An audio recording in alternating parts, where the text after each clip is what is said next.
ತಮ್ಮ ಉಪನ್ಯಾಸವನ್ನು ಚೆನ್ನಾಗಿ ಮಾರ್ಮಿಕವಾಗಿ ವಿವರಿಸಿದ್ದಾರೆ. ಮೇಡಮ್ ಅವರು ಅವರ ಕೋರಿಕೆ ಮೇರೆಗೆ ಅಂದರೆ ನಾವು ಇನ್ನೊಂದು ವಿಷಯ ಹೇಳಬೇಕಾಗಿತ್ತು. ಈಗ ಪೇರೆಂಟ್ಸ್ಗಳಿಗೆ ಇದು ಅವಶ್ಯಕ ಇದೆ. ಈಗ ವಿಕ್ಟಿಮ್ ಕಾಂಪನ್ಸೇಷನ್ ಸ್ಕೀಮ್ 2011 ಇದ್ರ ಬಗ್ಗೆ ಸ್ವಲ್ಪದಲ್ಲಿ ಹೇಳ್ತೀನಿ. 2011ರಲ್ಲಿ ವಿಕ್ಟಿಮ್ ಕಾಂಪನ್ಸೇಷನ್ ಸ್ಕೀಮ್ ನಮ್ಮ ಕರ್ನಾಟಕದಲ್ಲಿ ಜಾರಿಗೆ ಬಂತು. ಅದರ ಸಂತ್ರಸ್ತ ಪರಿಹಾರ ಅಧಿನಿಯಮ 2011. ಈ ಪರಿಹಾರವನ್ನು ಯಾರೇ ಕೊಡಬೇಕು ಮತ್ತು ಇದು ಫಂಡ್ ಎಲ್ಲಿಂದ ಬರ್ತದೆ ಅದರ ಬಗ್ಗೆ ಸಂಕ್ಷಿಪ್ತವಾಗಿ ಹೇಳಲು ಬಯಸ್ತೇನೆ. ಸಮಯ ಆಗಿದೆ. ಈ ಒಂದು ಪರಿಹಾರವನ್ನು ನೊಂದ ವ್ಯಕ್ತಿಗಳಿಗೆ ವಿಕ್ಟಿಮ್ ಅಂದರೆ ಯಾರು? Victim is A person who has suffered loss or injury as a result of crime and requires rehabilitation. ಅಂದರೆ ನೊಂದ ವ್ಯಕ್ತಿ ಒಂದು ಅಪರಾಧ ಕೃತ್ಯದಿಂದಾಗಿ ಗಾಯಗೊಂಡಾಗ ಅಥವಾ ಅಂಗಾಂಗ ನ್ಯೂನತೆ ಆದಾಗ ಅಥವಾ ಒಂದು ಸದರಿ ಕೃತ್ಯದಲ್ಲಿ ಮರಣ ಹೊಂದಿದಾಗ ಆ ನೊಂದ ವ್ಯಕ್ತಿ ಅಥವಾ ಅವರ ಅವಲಂಬಿತರಿಗೆ ಈ ಪರಿಹಾರ ಪಡೆದುಕೊಳ್ಳಕ್ಕೆ ಅರ್ಹರಿದ್ದಾರೆ. ಫಾರ್ ಎಕ್ಸಾಂಪಲ್ ಹೇಳ್ಬೇಕಂತಂದರೆ, ಈಗ ನಿಮಗೆಲ್ಲ ಗೊತ್ತಿದೆ, ಕೊಲೆಗಳು ಆಗ್ತವೆ. ಮರ್ಡರ್ ಆದಂಥ ವ್ಯಕ್ತಿ ಅವಲಂಬಿತರಿಗೆ, ಹೆಂಡತಿ ಮಕ್ಕಳಿಗೆ ಈ ಒಂದು ಸಂತ್ರಸ್ತ ವಿಕ್ಟಿಮ್ ಕಾಂಪನ್ಸೇಷನ್ ಸ್ಕೀಮ್ ಅಡಿಯಲ್ಲಿ ಒಂದು ಅಧಿನಿಯಮದಲ್ಲಿ ಚಾರ್ಟ್ ಮಾಡಿದ್ದಾರೆ. ಯಾವ ಅಫೆನ್ಸಿಗೆ ಎಷ್ಟು ಪರಿಹಾರ ಕೊಡಬೇಕಂತೇಳಿ. ಈಗ ಮರ್ಡರ್ ಆಗಿತ್ತಂದ್ರೆ ಮರ್ಡರ್ ಆದ ವ್ಯಕ್ತಿಯ ಅವಲಂಬಿತರಿಗೆ 3 ಲಕ್ಷ ರೂಪಾಯಿ ಇದೆ. ಅವಲಂಬಿತರಿಗೆ 3 ಲಕ್ಷ ರೂಪಾಯಿ ಕೊಡಾಗ್ತಿದೆ. ಯಾವುದೋ ಒಂದು ಅಪರಾಧ ಕೃತ್ಯದಲ್ಲಿ ಗಾಯಗೊಂಡಾಗ ಅಥವಾ ಅಂಗ ನ್ಯೂನತೆ ಆದಾಗ ಆ ಗಾಯದ ಪ್ರಮಾಣದ ಒಂದು ಡಿಸಬಿಲಿಟಿ ಸರ್ಟಿಫಿಕೇಟ್ ಆಧಾರದ ಮೇಲೆ ಅಲ್ಲಿ ಅಂದರೆ ಆ ಒಂದು ಕೃತ್ಯದಲ್ಲಿ ಗಾಯಗೊಂಡ ವ್ಯಕ್ತಿಗಳಿಗೆ, ಅಲ್ಲಿ ಒಳಗಾದ ವ್ಯಕ್ತಿಗಳಿಗೆ ಪರಿಹಾರ ಇದೆ. ಆ ಪರಿಹಾರವನ್ನು ಅಲ್ಲಿ ಅಂಗ ನ್ಯೂನತೆ ಆಧಾರದ ಮೇಲೆ ಗಾಯದ ಒಂದು ಪ್ರಮಾಣ ಅದರ ಮೇಲೆ ನಿರ್ಣಯಿಸಲಾಗುತ್ತೆ. ಈ ಒಂದು ಪರಿಹಾರವನ್ನು ನಮ್ಮ ಜಿಲ್ಲಾ ಕಾನೂನು ಸೇವಾ ಪ್ರಾಧಿಕಾರದಿಂದ ಒಂದು ಆದೇಶ ಮಾಡಿ ಒಂದು ಸಂತ್ರಸ್ತರಿಗೆ ಕೊಡ್ತಾ ಇದ್ದೀವಿ. ಈಗ ಮರ್ಡರ್ ಕೇಸ್ನ ಅಷ್ಟೇ ಅಲ್ಲ, ಈಗ ಮಹಿಳೆಯರಿಗಾಗಿ 2018 ಮತ್ತೊಂದು ಜಾರಿಗೆ ಬಂತು. ಈ ವಿಕ್ಟಿಮ್ಸ್ ಆಫ್ ದಿ ಈಗ ಸೆಕ್ಸುವಲ್ ಅಸಾಲ್ಟ್ ಆಗಿರ್ಬೋದು ಅಥವಾ ರೇಪ್ ಆ್ಯಂಡ್ ಮರ್ಡರ್ ಪೋಕ್ಸೋ ಪ್ರಕರಣದಲ್ಲಿ 2018ರಲ್ಲಿ ಇನ್ನೊಂದು ಮಹಿಳೆಯರ ಸಲುವಾಗಿ ಒಂದು ಕಾಂಪನ್ಸೇಷನ್ ಸ್ಕೀಮ್ ಮಾಡಿದ್ರು. ಇವರು ಮಹಿಳೆಯರಿಗೆ ಮಾಡ್ತಾರೆ, ಇನ್ನೊಂದು ಮಹಿಳೆಯರಿಗೆ. ಅಲ್ಲಿ ಅವರಿಗೆ ಮಿನಿಮಮ್ 5 ಲಕ್ಷ ಸ್ಟಾರ್ಟ್ ಆಗಿದೆ. ಮಿನಿಮಮ್ 5 ಲಕ್ಷ ಟು 10 ಲ್ಯಾಕ್ವರೆಗೆ ಇದೆ. ಮತ್ತು ಅಲ್ಲಿ ವಿಕ್ಟಿಮ್ಸ್ಗಳಿಗೆ ರಿಕ್ವೈರ್ ರಿಹ್ಯಾಬಿಲಿಟೇಷನ್ ಅಂತ ಹೇಳಿದ್ದಾರೆ. ಅದು ನೀವು ಮಾಹಿತಿ ಇರಬೇಕು. ಸ್ಕೀಮ್ಗಳು ಈ ಒಂದು ಸ್ಕೀಮ್ಗಳನ್ನು ತಾವು ಜನರಿಗೆ ತಿಳಿಸಬೇಕು, ಇನ್ನೊಂದು ವ್ಯಕ್ತಿಗಳಿಗೆ ಕೊಡಿಸೋ ಪ್ರಯತ್ನ ಮಾಡಬೇಕು. ಆಮೇಲೆ ಪೋಕ್ಸೋ ಪ್ರಕರಣದಲ್ಲಿ ಅಲ್ಲಿ ಪೋಕ್ಸೋ ನ್ಯಾಯಾಲಯ ಪರಿಹಾರವನ್ನು ನಿರ್ವಹಿಸಲಾಗುತ್ತದೆ. ಅಲ್ಲಿ ಅಡ್ವಾನ್ಸ್ ಹೇಳಿದ್ರ ಮೇಲೆ ಜಜ್ಮೆಂಟ್ ಟೈಮ್ನಲ್ಲಿ ಅವರು ಪರಿಹಾರ ಘೋಷಣೆ ಮಾಡ್ತಾರೆ. ಮಿಕ್ಕಿದೆಲ್ಲ ಅಪರಾಧದಲ್ಲಿ ನಾವು ಜಿಲ್ಲಾ ಕಾನೂನು ಸೇವಾ ಪ್ರಾಧಿಕಾರದಲ್ಲಿ ಪರಿಹಾರವನ್ನು ನಾವು ನಿರ್ಣಯಿಸ್ತೀವಿ. ಎಷ್ಟು ಕೊಡಬೇಕು ಎಷ್ಟಿಲ್ಲ, ಡಿಪೆಂಡಿಂಗ್ ಅಪಾನ್ ದಿ ಕ್ರೈಮ್ಸ್, ಯಾವ ರೀತಿ ಕ್ರೈಮ್ ಆಗಿರೋ ಅದರ ಮೇಲೆ ನಿರ್ವಹಿಸಲಾಗುತ್ತೆ. ಈ ವಿಕ್ಟಿಮ್ ಕಾಂಪನ್ಸೇಷನ್ ಸ್ಕೀಮು ಇದು ಈ ಸ್ಕೀಮ್ ಅಡಿಯಲ್ಲಿ ತಾವು ಅರ್ಜಿ ನಮ್ಮ ಜಿಲ್ಲಾ ನ್ಯಾಯಾಲಯಕ್ಕೆ ಸಲ್ಲಿಸ್ಬೋದು. ಪೋಕ್ಸೋ ಪ್ರಕರಣದಲ್ಲಿ ಮಾತ್ರ ಆ ಕೋರ್ಟ್ನ ಸಲ್ಲಿಸಬೇಕಾಗುತ್ತೆ. ಅವು ಪೋಕ್ಸೋ ಕೋರ್ಟ್ನ ಜಡ್ಜ್ ಅಲ್ಲಿ ಆರ್ಡರ್ ಮಾಡ್ತಾರೆ. ಅಥವಾ ವಿಕ್ಟಿಮ್ ಏನಾದ್ರೆಲ್ಲ ಕೋರ್ಟಿಗೆ ಒಂದು ಸಾಕ್ಷಿ ಹೇಳಬೇಕು.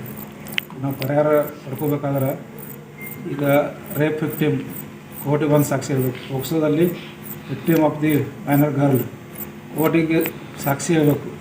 ಅದು ಏನು ಅಪರಾಧದ ಏನಾಗಿದೆ ಅದ್ರ ಬಗ್ಗೆ ಕೋರ್ಟ್ನಾಗ ಸಾಕ್ಷಿ ನೋಡಬೇಕು. ಅಂದ್ರೆ ಪ್ರಾಸಿಕ್ಯೂಷನ್ ಕೇಸ್ ಸಪೋರ್ಟ್ ಮಾಡಿದಾಗ ಮಾತ್ರ ಈಗ ಸಿಗ್ತದೆ. ನೀವು ಅಲ್ಲಿ ಸಾಕ್ಷಿ ಹೇಳಿಲ್ಲ ಅಂದ್ರೆ ಈಗ ಪರಿಹಾರ ಕೊಡ್ಲಿಕ್ಕೆ ಅರ್ಹಲ್ಲ. ನಿಮ್ಗೆ ಏನು ಅನ್ಯಾಯ ಆಗಿರ್ತದೆ, ದೌರ್ಜನ್ಯ ಆಗಿರ್ತದೆ, ಶೋಷಣೆ ಆಗಿರ್ತದೆ, ಅದ್ರ ಬಗ್ಗೆ ನೀವು ಕೋರ್ಟ್ನಾಗ ಸಾಕ್ಷಿ ಹೇಳಬೇಕು. ಅವಾಗ ಮಾತ್ರ ನಿಮಗೆ ಪರಿಹಾರ ಸಿಗೋದು. ನೀವಿಲ್ಲಿ ಕಾಯಂ ಆದ ತಕ್ಷಣ ನೀವು ಅಷ್ಟಾಗಿಬಿಟ್ರೆ ಆರೋಗ್ಯಪರವಾಗಿ ಸಾಕ್ಷಿ ಆದರೆ ಮತ್ತು ಮ್ಯಾಗ ಪರಿಹಾರ ಕೊಡ್ತಾರೆ. ಸಾಕಷ್ಟು ಪ್ರಕರಣ ಹೀಗೆ ಆಗ್ತಾಯಿದೆ. ಅಂದರೆ ಯಾವ ಒಂದು ನೊಂದ ಮಹಿಳೆಗೆ ನೊಂದ ಬಾಲಕಿಗೆ ನಾವು ಪರಿಹಾರ ಕೊಡಬೇಕಾದ್ರೆ ಅವರ ಕೋರ್ಟಲ್ಲಿ ಸಾಕ್ಷಿ ಹೇಳಿದ್ರೆ ಮಾತ್ರ ಇಲ್ಲಿ ಪರಿಹಾರ ಕೊಡಲಿಕ್ಕೆ ಅರ್ಹ. ಆಮೇಲೆ ಕೆಲವೊಂದು ಪ್ರಕರಣದಲ್ಲಿ ಏನಾಗ್ತದೆ, ಅಕ್ಯೂಸ್ಡು ಅಪ್ಸ್ಕೊಂಡಾಗಿರ್ತಾನೆ, ಅದು ಅಕ್ಯೂಸ್ ಟ್ರೆಸ್ ಔಟ್ ಆಗಿರೋದಿಲ್ಲ, ಪೊಲೀಸರು ವಾರಂಟು ಸಮನ್ಸು ಎಲ್ಲ ಪಟ್ರು ಸಹಿತ ಸಿಗೋಲ್ಲ. ಅಂಥ ವ್ಯಕ್ತಿ ಕೂಡ ಇಲ್ಲಿ ಪರಿಹಾರ ಕೊಡಲಿಕ್ಕೆ ಅರ್ಹ ಇದ್ದಾರೆ. ಈ ಒಂದು ವಿಕ್ಟಿಮ್ ಬೋನಸ್ ಸ್ಕೀಮ್ ಅಡಿಯಲ್ಲಿ ಪರಿಹಾರ ಪಡೆದುಕೊಳ್ಳೋಕ್ಕೆ ಅರ್ಹ ಇದ್ದಾರೆ. ಈಗ ಕೇವಲ ಮಹಿಳೆಯರಿಗೆ ಜಾಸ್ತಿ ಯಾಕೆ ಮಾಡಿದ್ದಾರೆ ಅಂತಂದರೆ, ಮಹಿಳೆಯರ ಮೇಲೆ ಜಾಸ್ತಿ ದೌರ್ಜನ್ಯ ಶೋಷಣೆ ಆಗ್ತಾಯಿದೆ. ಆ ನಿಟ್ಟಿನಲ್ಲಿ ಸರ್ಕಾರದಿಂದ ಒಂದು ಸ್ಕೀಮ್ ಇದೆ, ವಿಕ್ಟಿಮ್ ಬೋನಸ್ ಸ್ಕೀಮ್. ಇದರಲ್ಲಿ ಸೆಂಟ್ರಲ್ ಗೌರ್ಮೆಂಟ್ ಕೂಡ ಫಂಡ್ ಕೊಡ್ತದೆ, ನಮ್ಮ ಕರ್ನಾಟಕ ಸರ್ಕಾರ ಕೂಡ ಫಂಡ್ ಕೊಡ್ತದೆ. ನೊಂದ ಮಹಿಳೆಯರಿಗೆ ಅಥವಾ ನೊಂದ ವ್ಯಕ್ತಿಗಳಿಗೆ ಇದೊಂದು ಪರಿಹಾರ ಅಧಿನಿಯಮ ಜಾರಿ ತಂದಿದ್ದಾರೆ. ಈ ಒಂದು ವಿಷಯಗಳನ್ನು ನಾವು ಜನರಿಗೆ ಮುಟ್ಟಿಸಬೇಕು. ಕೆಲವೊಂದು ಜನ ಅಫೆನ್ಸ್ ಆಗಿರ್ತದೆ, ಕೆಲವೊಂದು ಜನ ಅಪರಾಧದಲ್ಲಿ ಮೃತಪಟ್ಟಿರ್ತಾರೆ, ಅವರಿಗೆ ಇಂಥ ವಿಷಯ ಗೊತ್ತಿರೋದಿಲ್ಲ, ಅಥವಾ ಮರ್ಡರ್ ಆಗಿರ್ತದೆ, ಅಥವಾ ಒಂದು ಕ್ರೈಮ್ ಆಗಿರ್ತವೆ.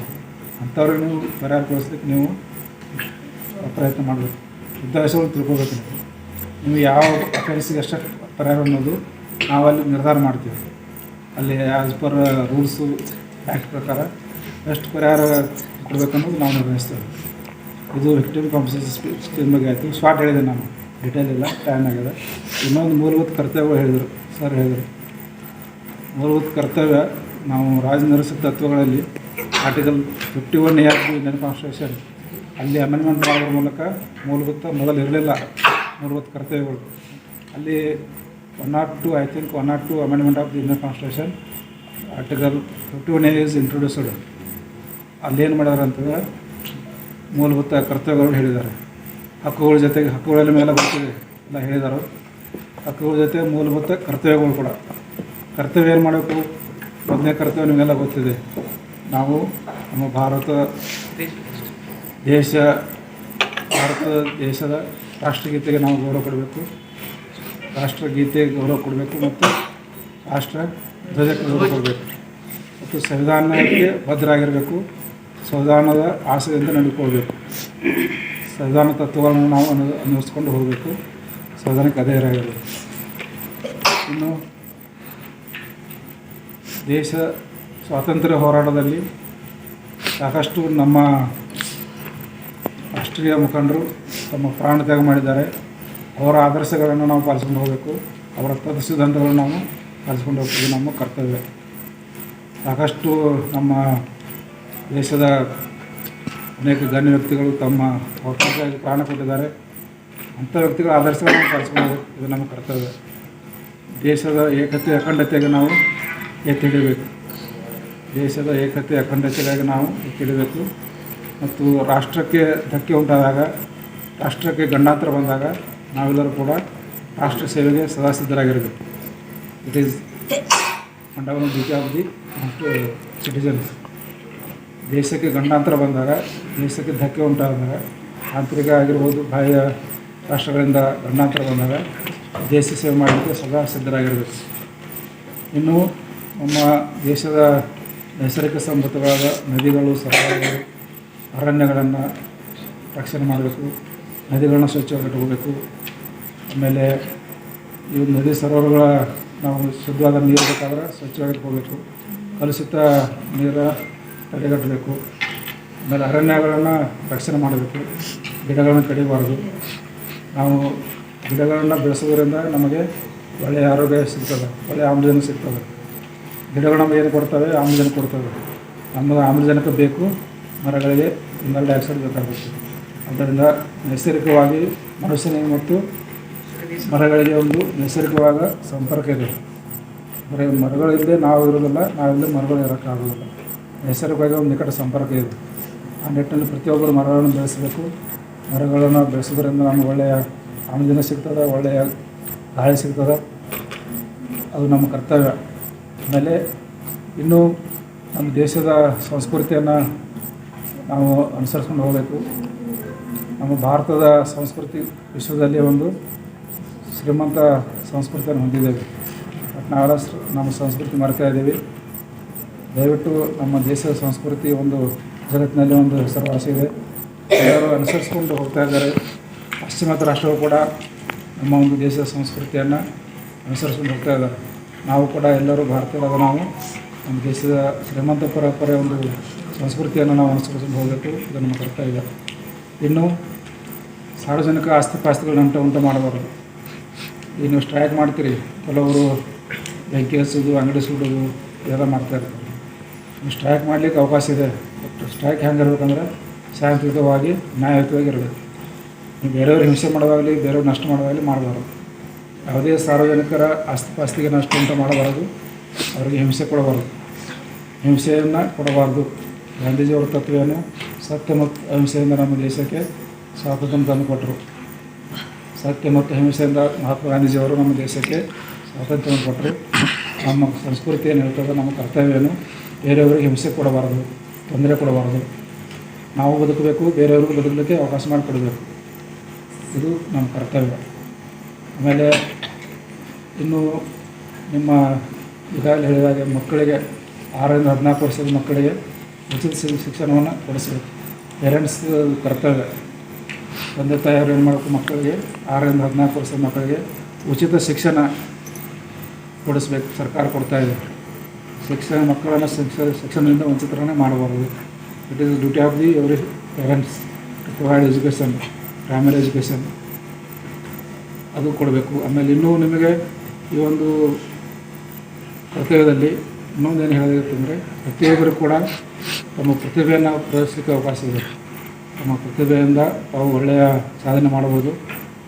Everyone has got right to achieve excellence in every field. ನೀವು ಯಾವ ಫೀಲ್ಡ್ ಆಯ್ಕೆ ಮಾಡ್ತೀರಿ, ಯಾವ ಕ್ಷೇತ್ರ ಆಯ್ಕೆ ಮಾಡ್ತೀರಿ, ನೀವು ಅದರಲ್ಲಿ ನಿಮ್ಮ ಪ್ರತಿಭೆ ಪ್ರದರ್ಶಿಸೋ ಮೂಲಕ ಸಾಧನೆ ಮಾಡಲಿಕ್ಕೆ ಅವಕಾಶ ಇದೆ. ಅನೇಕ ಈ ಮೂಲಭೂತ ಕರ್ತವ್ಯಗಳನ್ನ ಹೇಳಲಾಗಿದೆ. ಪ್ರತಿಯೊಬ್ಬರು ಕೂಡ ಹಕ್ಕುಗಳ ಜೊತೆ ಕರ್ತವ್ಯಗಳು ಕೂಡ ಪಾಲಿಸ್ಕೊಂಡು ಹೋಗಬೇಕು. ಇದು ಕರ್ತವ್ಯ. ಭಾಗವಹಿಸಿದ್ರಿ, ತಮ್ಮ ಕೆಲಸ ಕಾರ್ಯಗಳನ್ನು ಬದಿಗೊಟ್ಟು ಒಂದು ಈ ಸ್ವಯಂ ಸೇವಕರ ತಮ್ಮ ಏನು ನಾವು ಆಯ್ಕೆ ಮಾಡಿದ್ದೀವಿ, ನೀವು ಈ ಒಂದು ಹುದ್ದೆಯನ್ನು ಚೆನ್ನಾಗಿ ನಿರ್ವಹಿಸ್ಕೊಂಡು ಹೋಗ್ರಿ. ನಿಮಗೆ ಸಮಾಜ ಸೇವೆ ಮಾಡಲಿಕ್ಕೆ ಸ್ವಯಂ ಸೇವಕರಂದರೆ ಇಚ್ಛೆಯಿಂದ ಕೆಲಸ ಮಾಡಬೇಕು. ಅದು ನಿಸ್ವಾರ್ಥ ಅಪೇಕ್ಷೆ ಇಲ್ಲದೆ ನಿಸ್ವಾರ್ಥ ಸೇವೆ ಮಾಡುವವರು ಸ್ವಯಂ ಸೇವಕರು. ಇಲ್ಲಿ ನಿಮ್ಮ ಪಾತ್ರ ಬಹಳ ಮುಖ್ಯ ಇದೆ. ಆದ್ದರಿಂದ ನಿಮಗೆ ಟ್ರೈನಿಂಗ್ ಕೊಟ್ಟು ನಿಮಗೆ ನಮ್ಮ ಅಧಿಕಾರದಿಂದ ಜನರಿಗೆ ಎಷ್ಟು ಸಾಧ್ಯವೋ ಅಷ್ಟು ನಾವು ನ್ಯಾಯ ಕೊಡಲಿಕ್ಕೆ ಪ್ರಯತ್ನ ಮಾಡೋಣ. ನೀವು 3 ದಿನ ತರಬೇತಿ ಪಡೆದಿದ್ದೀರಿ. ಇನ್ನೂ ಹೆಚ್ಚಿನ ನಿಮಗೆ ಸಲಹೆ ಬೇಕಾದರೆ ನಾವು ಹೆಚ್ಚರಲ್ಲಿ ಸದಾ ಅಲ್ಲಿ ಇರ್ತೀವಿ. ನೀವು ಬಂದು ನಿಮಗೆ ಸಲಹೆ ಕೇಳ್ಬೋದು. ಆಮೇಲೆ ನಿಮಗೆ ಯಾವಾದರೂ ಈ ರೀತಿ ಯಾವುದಾದ್ರು ನಿಮಗೆ ಮಕ್ಕಳಿಗಾಗಲಿ ಯಾರಾದ್ರು ತೊಂದರೆ ಆಯಿತು ಅಂದರೆ ಅದನ್ನು ನಾವು ಹೇಳ್ಬೋದು. ನಾವು ಮುಚ್ಚಿಡುವಂಗಿಲ್ಲ. ಈಗ ಅನ್ಯಾಯ ಯಾರಾಗ್ತದೆ, ಅನ್ಯಾಯವಾಗಿ ಹೋರಾಟ ಮಾಡಬೇಕು. ಶೋಷಣೆ ಆದವರು ನಾವು ರಕ್ಷಿಸಬೇಕು. ಇದು ನಮ್ಮ ಕರ್ತವ್ಯ. ಅದರಿಂದ ನಾನು ಇವೆಲ್ಲ 3 ದಿವಸ ಚೆನ್ನಾಗಿ ಕೇಳಿದ್ರಿ, ಆ್ಯಕ್ಟಿವಾಗಿ ಪಾರ್ಟಿಸಿಪೇಟ್ ಮಾಡಿದ್ರಿ, ಒಳ್ಳೆಯ ಕ್ವಶನ್ಸ್ ಕೇಳಿದ್ರಿ, ಎಲ್ಲರೂ ಚೆನ್ನಾಗಿ ಭಾಗವಹಿಸಿದ್ರಿ. ಅದಕ್ಕೆ ಒಂದು 3 ದಿನ ತರಬೇತಿ ಯಶಸ್ವಿಯಾಗಿದೆ ಅಂತ ಅನ್ಕೋತೀನಿ. 24ನೇ ಹೊಸದಾಗಿ ಆಯ್ಕೆಯಾದ ಅರೆಕಾಲಿಕ ಸ್ವಯಂ ಸೇವಕರ ಪ್ರೇರಣಾ ತರಬೇತಿ ಕಾರ್ಯಕ್ರಮಗಳ ಈ ಒಂದು ಕಾರ್ಯಕ್ರಮಕ್ಕೆ ಮುಖ್ಯ ಅತಿಥಿಗಳಾಗಿ ಗೌರವಾನ್ವಿತರಾದ ಹಿರಿಯ ಸಿವಿಲ್ ನ್ಯಾಯಾಧೀಶರು ಹಾಗೂ DLS ಸದಸ್ಯ ಕಾರ್ಯದರ್ಶಿಗಳಾಗಿರ್ತಕ್ಕಂಥ ಬನಸೊಳ್ಳೆ ಸಾಹೇಬ್ರೆ ಹಾಗೂ ಈ ಕಾರ್ಯಕ್ರಮಕ್ಕೆ ಅಧ್ಯಕ್ಷರು ಜಿಲ್ಲಾ ವಕೀಲರ ಸಂಘ ಬೀದರ್ ಮುಖ್ಯ ಅತಿಥಿಯಾಗಿ ಆಗಮಿಸಬೇಕಿತ್ತು. ಅವರು ಅನಿವಾರ್ಯ ಕಾರಣಕ್ಕಾಗಿ ಬರಲಿಲ್ಲ. ಅವರಿಗೂ ಸಹ ನಾನು ವಂದನೆಯನ್ನು ಹೇಳ್ತೇನೆ. ಅದೇ ರೀತಿಯಾಗಿ ಇಲ್ಲಿವರೆಗೆ ತಮಗೆ ದೀರ್ಘವಾಗಿ ಸವಿಸ್ತರವಾಗಿ ತಮ್ಮನ್ನ ಕಾರ್ಮಿಕ ಕಾನೂನು ಈ ವಿಷಯವನ್ನಾಗಿ ತಿಳಿಸಿಕೊಟ್ಟಿರ್ತಕ್ಕಂಥ ವಿಶೇಷ ಲೋಕಾಯುಕ್ತ ಅಭಿಯೋಜಕರಾದ ಶ್ರೀಯುತ ಶ್ರೀ ಕೇಶವ್ ಸಿರ್ಮಾಳೆ ಸರ್ ಅವರೇ ಹಾಗೂ ವೇದಿಕೆಯ ಮೇಲೆ ಆಸೀನರಾಗಿರ್ತಕ್ಕಂಥ BSP ಸರ್ ಅವರೇ ಹಾಗೂ ಇನ್ನೋರ್ವ ವಕೀಲರಾಗಿರ್ತಕ್ಕಂಥ ಶಿವರಾಜ್ ಸರ್ ಅವರೇ ಹಾಗೂ ಇವತ್ತಿನ ಈ ಕಾರ್ಯಕ್ರಮದ ಸ್ವಯಂ ಸೇವಕರಾಗಿ ತಾವೆಲ್ಲ ಆಗಮಿಸಿದ್ರಿ. ತಮಗೆಲ್ಲರಿಗೂ ಸಹ ನಾನು ವೇದಿಕೆ ಮೂಲಕ ನಮಸ್ಕಾರವನ್ನು ಹೇಳುತ್ತಾ, ನನಗೆ ಕೊಟ್ಟ ವಿಷಯ ಮಕ್ಕಳ ಹಕ್ಕುಗಳು. ಇದು ತಮಗೋಸ್ಕರ ತುಂಬ ಇಂಪಾರ್ಟೆಂಟ್. ಹೌದಲ್ಲ? ತಾವೆಲ್ಲ ಟೀಚರ್ಸು,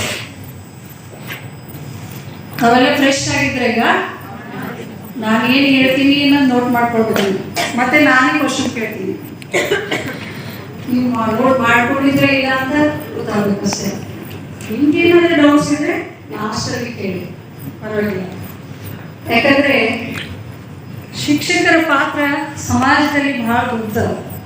ತಂದೆ ತಾಯಿಗಳ ನಂತರ ಬರ್ತಕ್ಕಂಥ ಪಾತ್ರ ಯಾರು? ಶಿಕ್ಷಕರು. ಅದು ಯಾರೇ ಶಿಕ್ಷಕರಾಗಲಿ, ಅಂಗನವಾಡಿ ಟೀಚರ್ ಆಗಲಿ, ಪ್ರಾಥಮಿಕ ಶಿಕ್ಷಕರಾಗಲಿ, ಪ್ರೌಢಶಾಲೆ ಶಿಕ್ಷಕರಾಗಲಿ. ಈ ಒಂದು ಕಾರ್ಯಕ್ರಮದ ಉದ್ದೇಶ ಏನಂದ್ರೆ, ಯಾವುದೇ ಒಂದು ದೇಶದ ಅಭಿವೃದ್ಧಿ ಆಗಬೇಕಾದ್ರೆ ಮೊಟ್ಟ ಮೊದಲು ತಳಪಾಯ ಯಾರು? ಶಿಕ್ಷಕರು. ಅದಕ್ಕೋಸ್ಕರನೇ ಪ್ರತಿ ಸರಿ ಎಲ್ಲ ಕಾರ್ಯಕ್ರಮಗಳನ್ನ ಶಿಕ್ಷಕರಿಂದಲೇ ಪ್ರಾರಂಭ ಮಾಡ್ತಾರೆ. ಶಿಕ್ಷಕ ಸ್ಥಾನ ಸಣ್ಣದಲ್ಲ, ಅದಕ್ಕೆ ಅಪಾರವಾದ ಗೌರವ ಇದೆ. ನಾವು ಇಂದು ಅಂದು ಶಿಕ್ಷಣವನ್ನು ಕಲಿತಾ ಇದ್ರೆ ಇಂದು ರೀತಿ ನಾವು ಮಾತಾಡ್ತಾ ಇರಲಿಲ್ಲ, ಸಾಹೇಬರು ನ್ಯಾಯಾಧೀಶರಾಗ್ತಾ ಇರಲಿಲ್ಲ. ಇದಕ್ಕೆಲ್ಲ ಯಾರು? ಶಿಕ್ಷಕರು. ಅದಕ್ಕೋಸ್ಕರ ಶಿಕ್ಷಕರಿಗೆ ಒಂದು ದೊಡ್ಡ ಚಪ್ಪಾಳೆಯನ್ನು ಕೊಡಬೇಕು. ಇಲ್ಲಿಂದಲೇ ಇವತ್ತು ಕೊಟ್ಟ ವಿಷಯ ಏನಂದ್ರೆ ಮಕ್ಕಳ ಹಕ್ಕುಗಳು. ಮಕ್ಕಳ ಹಕ್ಕುಗಳೆಂದ್ರೆ ಏನು? ಮಕ್ಕಳ ಹಕ್ಕುಗಳು ಯಾವ್ಯಾವಿವೆ? ಹಾಗಾದ್ರೆ ಮಕ್ಕಳ ಹಕ್ಕುಗಳ ರಕ್ಷಣೆ ಯಾಕೆ ಮಾಡಬೇಕು? ಯಾವ ದಿನದಿಂದ ಮಕ್ಕಳ ದಿನಾಚರಣೆಯನ್ನು, ಮಕ್ಕಳ ಹಕ್ಕುಗಳ ದಿನಾಚರಣೆಯನ್ನು ಆಚರಣೆ ಮಾಡಲಾಗ್ತದ, ಯಾಕೆ ಮಾಡಲಾಗ್ತದೆ ಅಂತ ಸ್ವಲ್ಪ ಹಿನ್ನೆಲೆಯನ್ನು ನಾನು ಹೇಳ ಬಯಸ್ತೇನೆ. ನಾವು ಈ ದಿನದ ವಿಶೇಷತೆ ಏನು? ಈ ಮಕ್ಕಳ ಹಕ್ಕುಗಳಂದರೆ ಅನೇಕ ಅಭಿವೃದ್ಧಿಶೀಲ ದೇಶಗಳನ್ನ ನೋಡಿದ್ವಿ, ಸುಮಾರು ದೇಶಗಳು ಮುಂದುವರೆದಿದ್ದವ, ಆದರೂ ಸಹ ಅಲ್ಲಿ ಮಕ್ಕಳ ತುಂಬ ಹಿಂದುಳಿದಿದೆ. ಅಂಗವಿಕಲತೆಯಿಂದ, ಪೌಷ್ಟಿಕ ಆಹಾರದಿಂದ ಹಾಗೂ ಯಾವುದೇ ಶಿಕ್ಷಣದಿಂದ ವಂಚಿತರಾಗಿದ್ದಾರೆ. ಮತ್ತು ಕೆಲಸದಲ್ಲಿ ಬಲವಂತವಾದ ಕೆಲಸದಲ್ಲಿ ನೀಗಿಸ್ಕೊಳ್ಳೋದ್ರಿಂದ ಈ ಎಲ್ಲ ಒಂದು ಉದ್ದೇಶದಿಂದ ಏನು ಮಾಡಿದಂದ್ರೆ, ವಿಶ್ವಸಂಸ್ಥೆ ಏನು ಮಾಡ್ತಂದ್ರೆ, ವಿಶ್ವಾದ್ಯಂತ ಏನು ಮಾಡಿದ್ರಂದ್ರೆ, ಮೊಟ್ಟ ಮೊದಲು ಒಂದು ದೇಶವನ್ನು ಅಭಿವೃದ್ಧಿ ಹೊಂದಬೇಕಾದ್ರೆ ಮಕ್ಕಳನ್ನು ನಾವು ಆರೋಗ್ಯವಂತರಾಗಿ, ಶಿಕ್ಷಣವಂತರಾಗಿ, ವಿದ್ಯಾವಂತರನ್ನಾಗಿ ಮಾಡಿದಾಗ ಮಾತ್ರ ಸಾಧ್ಯ ಅಂತ ಈ ಒಂದು ಯೋಜನೆಯಡಿಯಲ್ಲಿ ಮಕ್ಕಳ ಹಕ್ಕುಗಳ ದಿನಾಚರಣೆಯನ್ನು, ತಮ್ಗೆ ಯಾರಿಗಾದ್ರೂ ಗೊತ್ತಾ ಮಕ್ಕಳ ಹಕ್ಕುಗಳ ದಿನಾಚರಣೆ ಯಾವ ದಿನದಿಂದ ಆಚರಣೆ ಮಾಡ್ತಾರಂತೆ? ಇವತ್ತೆಷ್ಟು ತಾರೀಕು? 23. ಇವತ್ತು 23. ನೆನಪಿಸ್ಕೊಳ್ಳಿ, ಮಕ್ಕಳ ಹಕ್ಕುಗಳ ದಿನಾಚರಣೆ. ಕೆಲವೊಂದು KS IS ಎಕ್ಸಾಮ್ಸ್ ಅಲ್ಲಿ ಕೇಳ್ತಾರೆ, ಮಕ್ಕಳ ಹಕ್ಕುಗಳ ದಿನಾಚರಣೆ. ಮಕ್ಕಳ ದಿನಾಚರಣೆ ಎಲ್ಲ ಕನ್ಫ್ಯೂಸ್ ಮಾಡ್ಕೊಳ್ಬೇಡಿ. ಮಕ್ಕಳ ಹಕ್ಕುಗಳ ದಿನಾಚರಣೆಯನ್ನು ಯಾವ ದಿನದಿಂದ ಆರಂಭಿಸ್ತಾರೆ? ನವೆಂಬರ್ 20. ನೆನಪಿಟ್ಕೊಳ್ಳಿ, ನವೆಂಬರ್ 20ರಂದು ಮಕ್ಕಳ ಹಕ್ಕುಗಳ ದಿನಾಚರಣೆಯನ್ನು ಆಚರಿಸಲಾಗ್ತದೆ. 1959ರಲ್ಲಿ ಈ ಕಾಯ್ದೆಯನ್ನು ಜಾರಿಗೆ ತರಲಾಯಿತು. 1959ರಲ್ಲಿ ವಿಶ್ವಾದ್ಯಂತ ಮಕ್ಕಳ ಹಕ್ಕುಗಳ ದಿನಾಚರಣೆಯನ್ನು ಜಾರಿಗೆ ತರಲಾಯಿತು. ಯಾವ ದಿನದಂದು? ಇಸ್ವಿ ಬರ್ಕೊಂಡಿದ್ರ? ಓಕೆ. ಇದನ್ನೆಲ್ಲ ನೋಡಿ ದಿನಾಚರಣೆಯನ್ನು ಆಚರಣೆ ಮಾಡ್ತಾ ಇದ್ರು. ಮುಂದೆ ಇದಕ್ಕೆ ಸಂಬಂಧಿಸಿದಂತೆ ಏನು ಮಾಡ್ತು, ಭಾರತ ದೇಶವು ಸಹ ಇದಕ್ಕೊಂದು ಒಪ್ಪಂದ ಹಾಕ್ತು. ಭಾರತ ದೇಶ ಅಷ್ಟೇ ಅಲ್ಲ, ವಿಶ್ವದ 190 ರಾಷ್ಟ್ರಗಳು ಏನು ಮಾಡುವಂತ, ನಾವು ಮಕ್ಕಳ ಹಕ್ಕುಗಳ ಬಗ್ಗೆ ಎಚ್ಚರಿಕೆ ವಹಿಸ್ತೀವಿ, ನಾವು ಅದಕ್ಕೆ ಒಪ್ಪಂದ ಹಾಕ್ತೀವಿ ಅಂತಂದು 190 ರಾಷ್ಟ್ರಗಳು, ಜೊತೆಗೆ ಭಾರತ ದೇಶವು ಸಹ 1989ರಲ್ಲಿ ಏನು ಮಾಡ್ತಂತ ಇದಕ್ಕೆ ಸಹಿ ಆಗ್ತು. ಈ ಒಪ್ಪಂದಕ್ಕೆ ಅವರು ಕೂಡ ಏನು ಮಾಡಿದರು, ಒಪ್ಪಂದ ಮಾಡಿಕೊಂಡ್ರು. ಎಷ್ಟು ರಾಷ್ಟ್ರಗಳ ಜೊತೆಗೆ? 191 ರಾಷ್ಟ್ರಗಳು ಸಹ. ನಾನು ಯಾಕೆ ಹೇಳ್ತಾ ಇದ್ದೀನಿ ಅಂದರೆ, ಗೊತ್ತಿರಬೇಕು, ತಾವು ಟೀಚರ್ಸ್ ಮಕ್ಕಳಿಗೆ ಹೇಳ್ಕೊಡಿ. ಯಾಕಂದರೆ ಮುಂದೆ ನಿಮ್ಮ ಮಕ್ಕಳು ಯಾವುದೋ ಒಂದು ದೊಡ್ಡ ಅಧಿಕಾರಿ ಆಗ್ಬೋದು, IS ಆಫೀಸರ್ ಆಗ್ಬೋದು, ಅಂತಹ ಒಂದು ಪರೀಕ್ಷೆಯಲ್ಲಿ ಈ ಪ್ರಶ್ನೆಗಳನ್ನ ಕೇಳಲಾಗ್ತದೆ. ಹಾಗಾದರೆ ತಮ್ಮ ಒಂದು ಅನಿಸಿಕೆಗಳನ್ನ ಇಬ್ಬರು ಜೆಂಟ್ಸ್, ಇಬ್ಬರು ಪ್ಲೀಸ್ ಸಹೋದರರು ಬಂದು ಅನಿಸಿಕೆ ಹೇಳ್ರಿ. ಇದರ ಬಗ್ಗೆ ನಿಮ್ಗೆ ಏನು ಒಪ್ಪಿಗೆ ಅದ, ನಿಮ್ಮ ಅನಿಸಿಕೆಗಳನ್ನ ಹೇಳಿ ಕ್ಲೋಸ್ ಮಾಡಿ. ಸರ್, ತಾಲೂಕಿನ ಕುಸ್ನೂರು ಗ್ರಾಮದ ಮಂಜುಳವರು ನಮ್ಮೊಂದಿಗೆ ವಿಚಾರ ಹಂಚ್ಕೋತಾರೆ. ಜೋರಾಗಿ ಚಪ್ಪಾಳೆ. Good afternoon sir. ಶರಣರನ್ನು ನಿಮ್ಮಲ್ಲಿ ಕಂಡೆ, ಶರಣರನ್ನು ನಿಮ್ಮಲ್ಲಿ ಕಂಡೆ, ಶರಣರಾಗಿ ನೀವೆಲ್ಲರೂ ಬಂದೆ, ಎಲ್ಲರಿಗೂ ಶರಣು ಶರಣಾರ್ಥಿ. 3 ದಿನದ ಏನಿದು ಮೀಟಿಂಗ್ ಇತ್ತಲ್ಲ ನಮಗೆ, ಇದರಿಂದ ನಮ್ಗೆ ಆಗ್ತಕ್ಕಂಥ ಬೆನಿಫಿಟ್ ನಮಗೆ ಬಹಳಷ್ಟು ನಮ್ಮ ಜೀವನದಲ್ಲಿ ಏನು ಮಾಡಬೇಕು ಏನು ಮಾಡಬಾರ್ದು, ಒಳ್ಳೆಯದು ಕೆಟ್ಟದ್ದು ನಮ್ಮ ಪ್ರಕಾರ ನೋಡ್ಬೇಕಾದ್ರೆ ನಮಗೆ ಗೊತ್ತಿದ್ದು 90% ನಾವು ಮಾಡಿದ್ದೆ ಖರೆ. ನಮಗೆಲ್ಲರ ಅನಿಸಿಕೆ ಇದೇ ಇದ್ದಿತ್ತು, ನಾವು ಮಾಡಿದ್ದೆ ಖರೆ, ನಮ್ಮದೇ ಖರೆ. ಬಟ್ ನಮ್ಗೆ ಇವಾಗ ಗೊತ್ತಾಯಿತು ನಾವು ಎಷ್ಟು ತಪ್ಪು ಮಾಡಿದ್ದೀವಿ, ಎಲ್ಲೆಲ್ಲಿ ತಪ್ಪು ಮಾಡಿದ್ದೀವಿ. ನಮ್ಮ ಕ್ವಶನ್ಗಳೇ ಭಾಳಷ್ಟು ಜನ ಕೇಳಿದ್ರು ಸರ್, ನಮ್ಮ ಸರ್ ಕೇಳಿದ್ರು ಫಸ್ಟ್ ಆಫ್ ಆಲ್, ಸರ್ ಹೆಣ್ಮಕ್ಳಿಗೆ ಎಲ್ಲ ನಮಗೆ ಯಾಕಿಲ್ರಿ ಅಂತಂದ್ರೆ ಅದು ಫಸ್ಟ್ ಪಾಯಿಂಟ್ ಅದೇ. ಇವಾಗ ನನಗೆ ಹಿಡ್ಕೊಂಡೆ, ನಾನು ಯಾರಿಗೆ ತಗೊಂಬಲ್ಲ, ನನಗೆ ಹಿಡ್ಕೊಂಡೆ ಮಾತಾಡ್ತೀನಿ. ತಪ್ಪು ಎಲ್ಲರಿಂದ ಆಯ್ತದೆ, ಯಾರು ತಪ್ಪು ಮಾಡಲ್ಲ ಅಂತ ಅಂಬೋದಿಲ್ಲ. ನಮ್ಮ ನಡೆನೇ ನಮ್ಮ ಫಸ್ಟ್ ಆಫ್ ಆಲ್ ನಮ್ಮ ತಪ್ಪು. ನಮ್ಮ ನುಡಿ ಅಂತಾರಿಲ್ಲ, ನ್ಯಾಗಿಗೂ ನರ ಇಲ್ಲ ಅಂತ. ಫಸ್ಟ್ ಆಫ್ ಆಲ್ ಹೆಣ್ಮಕ್ಳಿಗೆ ನಮಗೆ ನರ ಪೈಲೆ ಫಸ್ಟ್ ಇರೋದು ಕಮ್ಮು. ಅದಕ್ಕಂತ ನಾನೇ ಹೇಳ್ತೀನಿ, ಇವತ್ತು ಇದರಿಂದ ಈ 3 ದಿವಸದಲ್ಲಿ ನಮಗೆ ಬಹಳಷ್ಟು ಅರಿವು ಗೊತ್ತಾಯ್ತು, ಬಹಳಷ್ಟು ಸಮಸ್ಯೆಗಳಿಗೆ ಪರಿಹಾರ ಗೊತ್ತಾಯ್ತು, ಬಹಳಷ್ಟು ಕ್ವಶನ್ಗಳು ನಮ್ಮ ಹತ್ರ ಇದ್ದು, ಪ್ರತಿಯೊಬ್ಬರ ಬಳಿ ಒಂದೊಂದು ಕ್ವಶನ್ಗಳಿದ್ದು. ಸರ್ ಇದು ಈ ಥರ ಕೌಟುಂಬಿಕವಾಗಿ ಆಗಲಿ, ಆರ್ಥಿಕವಾಗಲಿ, ಮಾನಸಿಕವಾಗಲಿ, ದೌರ್ಜನ್ಯಗಳಾಗಲಿ, ಹೆಣ್ಮಕ್ಳ ಮೇಲೆ ಆಗ್ತಕ್ಕಂಥ ದೌರ್ಜನ್ಯಗಳಾಗಲಿ, ಕೆಟ್ಟ ದೃಷ್ಟಿಗಳಾಗಲಿ, ನಮ್ಗೆ ಯಾರು ಯಾವ ಥರ ನೋಡ್ತಾರ ಅಂತಂಬದು ನಮಗೆ ಗೊತ್ತಿದ್ದಿಲ್ಲ. ನಾವು ಒಬ್ರು ಯಾರೋ ಬಂದು ಸಡನ್ಲಿ ನಮಗೆ ಎಲ್ಲಿಂದೋ ದೂರಿಂದಾಗ ಆಕರ್ಷಣೆವಾಗಿ ನೋಡ್ತಾರೆ, ನಾವೇನು ಅನ್ಕೋತೀವಿ ಅವ್ರು ನನಗೆ ಎಲ್ಲೋ ನೋಡಿರ್ಬೋದು ಅದಕ್ಕೆ ನೋಡತ್ತಾರ ಅಂತ. ಇಲ್ಲ, ಅವ್ರು ನಮಗೆ ನೋಡ್ತಕ್ಕಂಥ ದೃಷ್ಟಿ ನಾವು ಮೊದಲು ಕಂಡುಹಿಡಿದು, ನಮಗೆ ಅವ್ರು ಎಲ್ಲಿ ನೋಡಿದಿರಲ್ಲ, ಅವ್ರು ನೋಡ್ತಕ್ಕಂಥ ದೃಷ್ಟಿ ಒಳ್ಳೇದ ಕೆಟ್ಟದ ಅಂಬ ತಿಳ್ಕೊಂಬೋದು ಫಸ್ಟ್ ನಮ್ಮಲ್ಲಿ. ಇದು ಒಂದು ನಾವು ತಿಳ್ಕೊಂಡ್ವಿ. ಸೆಕೆಂಡ್, ನಮ್ಮದು ಕುಟುಂಬದಲ್ಲಿ ಈಗ ನೆಕ್ಸ್ಟ್ ಮಾರ್ನಿಂಗ್ ಸರ್ ಹೇಳಿದ್ರು ಮೀನುಗಾರಿಕೆ ಬಗ್ಗೆ, ಮಕ್ಕಳ ಮನೆ ಬಗ್ಗೆ ಮತ್ತು ನಮ್ಮ ಕೃಷಿಗಳ ಬಗ್ಗೆ, ಯಾರಿಗೆ ಯಾವ ಥರ ಸಮಸ್ಯೆಗಳಿದೆ, ಅದಕ್ಕೆ ಏನೇನು ಪರಿಹಾರ ಇದೆ ಅಂತ ನಾವೆಲ್ಲರೂ ಕೇಳಿದ್ವಿ. ಬಟ್ ಹೆಣ್ಮಕ್ಳಿಗೆ ಏನೇನು ಪರಿಹಾರ ಇದೆ ಅಂತಂತ ನಮ್ಮ ಮೇಡಮ್ ಅವ್ರು ಹೇಳಿದ್ರು. ಸಣ್ಣ ಹುಟ್ಟಿನ ಕೂಸಿಗೆ ಹಿಡಿದು ನಾನು ಹೇಳಿದೆ 0ಲಿಂದ 6, 6ಲಿಂದ 3, 3ಲಿಂದ 6, 13ಲಿಂದ 18. ಇವು 3, 6 ವರ್ಷ ಅದೇ 7, 8, 10 ಇದು ಸಾಮಾನ್ಯ. ಅದು ನಮಗೇನು ಬೈದೂರ್ನು ಅಂತೀವಿಲ್ಲ, ನಕ್ಕೋತ್ ಹೋಯ್ತೀವಿ. ಬಟ್ 13ಲಿಂದ 18 ವರ್ಷ ಬೈದೂರ್ನು ನಮಗೆ ಗೊತ್ತಾಯ್ತು, ನಕ್ ಬೈದೂರ್ನು ನಮಗೆ ಗೊತ್ತಾಯ್ತು. ಇದು ಅರಿವು ಬಂದಂಥ ಯೌವನ ಪ್ರತಿಯೊಬ್ಬರಿಗೆ ಗೊತ್ತಾಯ್ತದ. ಅದು ಯಾವಾಗ ಗೊತ್ತಾಗೋದು? 13ಲಿಂದ 18. ಈ ಎಲ್ಲ ಪ್ರತಿಯೊಂದು ಈ ಪ್ರತಿಭಾ ಕಾರಂಜಿ ಆಗಲಿ, ಇದು ಒಂದು ಏನೇ ಸ್ವಯಂ ಕಾರ್ಯಕ್ರಮಗಳಾಗಲಿ, ನಮ್ಮ ಹೆಣ್ಮಕ್ಳಿಗೂ ಇಷ್ಟೊಂದು ಸೂಕ್ಷ್ಮವಾಗಿ ತಿಳಿಸಿ ಮತ್ತು ಇಷ್ಟು ಮನಸ್ಸು ಬಿಚ್ಚಿ ನಾವು ಯಾರಿಗೂ ಕ್ವಶನ್ ಕೇಳಲ್ಲ. ಕೇಳ್ತೀವೇನ್ರಿ ಯಾರಿಗಾದ್ರೂ ಕ್ವಶನ್? ನಮ್ಮ ಮನೆಯದೇ ಸಮಸ್ಯೆಗಳಿಗೆ ನಾವು ಏನು ಮಾಡ್ತೀವಿ, ಮತ್ತೊಬ್ಬರ ಮೇಲೆ ಹಾಕಿ ಹೇಳ್ತೀವಿ, ಸರ್ ಇದು ಈ ಥರ ರೀ ಅಂತ. ಬಟ್ ಅದು ಇರ್ತದೆ ನನ್ನ ಮನೆಗಿನ ಸಮಸ್ಯೆನೇ, ಹೇಳಕ್ಕಾಗಲ್ಲ, ನಮಗೆ ಧೈರ್ಯ ಇರಲ್ಲ. ಎಲ್ಲಿ ನನಗೇನಂತಾರೋ, ನನ್ನ ಬಗ್ಗೆ ಎಲ್ಲಿ ಲೀಕ್ ಆಗ್ತದೇನೋ ಅದ್ರ ಮೆಸೇಜ್ ಅಂತಂತೂ ನಾವು ಹೆಣ್ಮಕ್ಳು ಭಾಳಷ್ಟು ಕಾಯ್ಕೊಂಡು ಇಟ್ಕೋತೀವಿ. 90% ಸತ್ಯವಾಗಿ ಹೇಳ್ತೀವಿ. ನಾವು ಏನೇನು ಕ್ವೆಶನ್ ಕೇಳಿದೆವು ಇದು ಎಲ್ಲ ನಮ್ಮ ಮನೆಗೆ ಇದ್ದಿಂದೇ ಸಮಸ್ಯೆ. ಹೊರಗೆ ನಾವು ಕೇಳಕ್ಕೆ ನಂಬಲ್ಲ ಟೈಮ್ ಅದೇನೇ ಹೇಳ್ಬೇಡ್ರಿ, ನಮ್ಮ ಮನೆಗಿಂದೇ ಸಮಸ್ಯೆ ಇವೆಲ್ಲ ಸಮಸ್ಯೆಗಳು ನಂಬಲ್ಲಿ ಇಟ್ಕೊಂಡು ನಾವು ಇಷ್ಟು ದಿನ ಸ್ಟ್ರಗಲ್ ಮಾಡಿದ ಮೇಲೂ ಈ 3 ದಿನದ ಕಾರ್ಯಕ್ರಮದಲ್ಲಿ ನಮಗೂ ಒಳ್ಳೆಯ ರೀತಿಯಿಂದ ಶಿಕ್ಷಕರಾಗಲಿ, ಟೀಚರ್ಸ್ ಆಗಲಿ, ಕ್ವಶನ್ ಕೇಳಿದಂಥ ಪ್ರತಿಯೊಬ್ಬರು ಅದಕ್ಕೆ ಆನ್ಸರ್ ಕೊಟ್ಟಿದಂಥ ನಮ್ಮ ಗುರುಗಳಾಗಲಿ ಭಾಳಷ್ಟು ಉತ್ತಮ ರೀತಿಯಲ್ಲಿ ನಮ್ಗೆ ತಿಳಿಸ್ಕೊಟ್ರು. ಮುಂದೆ ನಮ್ಮ ಜೀವಮಾನದಲ್ಲಿ ನಾವು ಏನು ಮಾಡಬೇಕು, ಏನು ಮಾಡಬಾರ್ದು, ಯಾವ ರೀತಿಯಲ್ಲಿ ನಮ್ಮ ದೃಷ್ಟಿ ಕಾಯ್ದಿಟ್ಕೋಬೇಕು, ಯಾವ ರೀತಿಯಲ್ಲಿ ಮುಂದಿನ ಮನುಷ್ಯನ ಮಾತು ನಾವು ಕಂಡು ಹಿಡಿಬೇಕಂತ ಬಹಳಷ್ಟು ಉತ್ತಮ ರೀತಿಯಲ್ಲಿ ನಮ್ಗೆ ತಿಳಿಸ್ಕೊಟ್ಟಿದಂಥ ನಮ್ಮ ಎಲ್ಲ ಪ್ರಾಶಕರಿಗೆ ಹಾಗೂ ಎಲ್ಲ ಟೀಚರ್ಸ್ಗಳಿಗೂ ಹಾಗೂ ಎಲ್ಲ ಆಶಾ ಕಾರ್ಯಕರ್ತೆಯರಿಗೂ ಹಾಗೂ ಎಲ್ಲ sisters, thank you so much. ವ್ಯಕ್ತಪಡಿಸಿದ್ದಾರೆ ಅಂತ ಮಂಜುಳಾ ಅವರಿಗೆ ಅನಂತ ಧನ್ಯವಾದಗಳು. ಇದೀಗ ನಾನು ಅಂಗನವಾಡಿ ಕಾರ್ಯಕರ್ತಿ ಬಾಳೋಗಿ ಕೇಂದ್ರ ನಮ್ಮ ವಲಯ ಹಲ್ಬರ್ಗ. ನಾವು 2024ನೇ ಸಾಲಿನಲ್ಲಿ ಹೊಸದಾಗಿ ಆಯ್ಕೆಯಾಗಿದ್ದೇನೆ. ಫಸ್ಟ್ ಇವಾಗ ಆಯ್ಕೆಯಾಗಿದ್ದೇನೆ.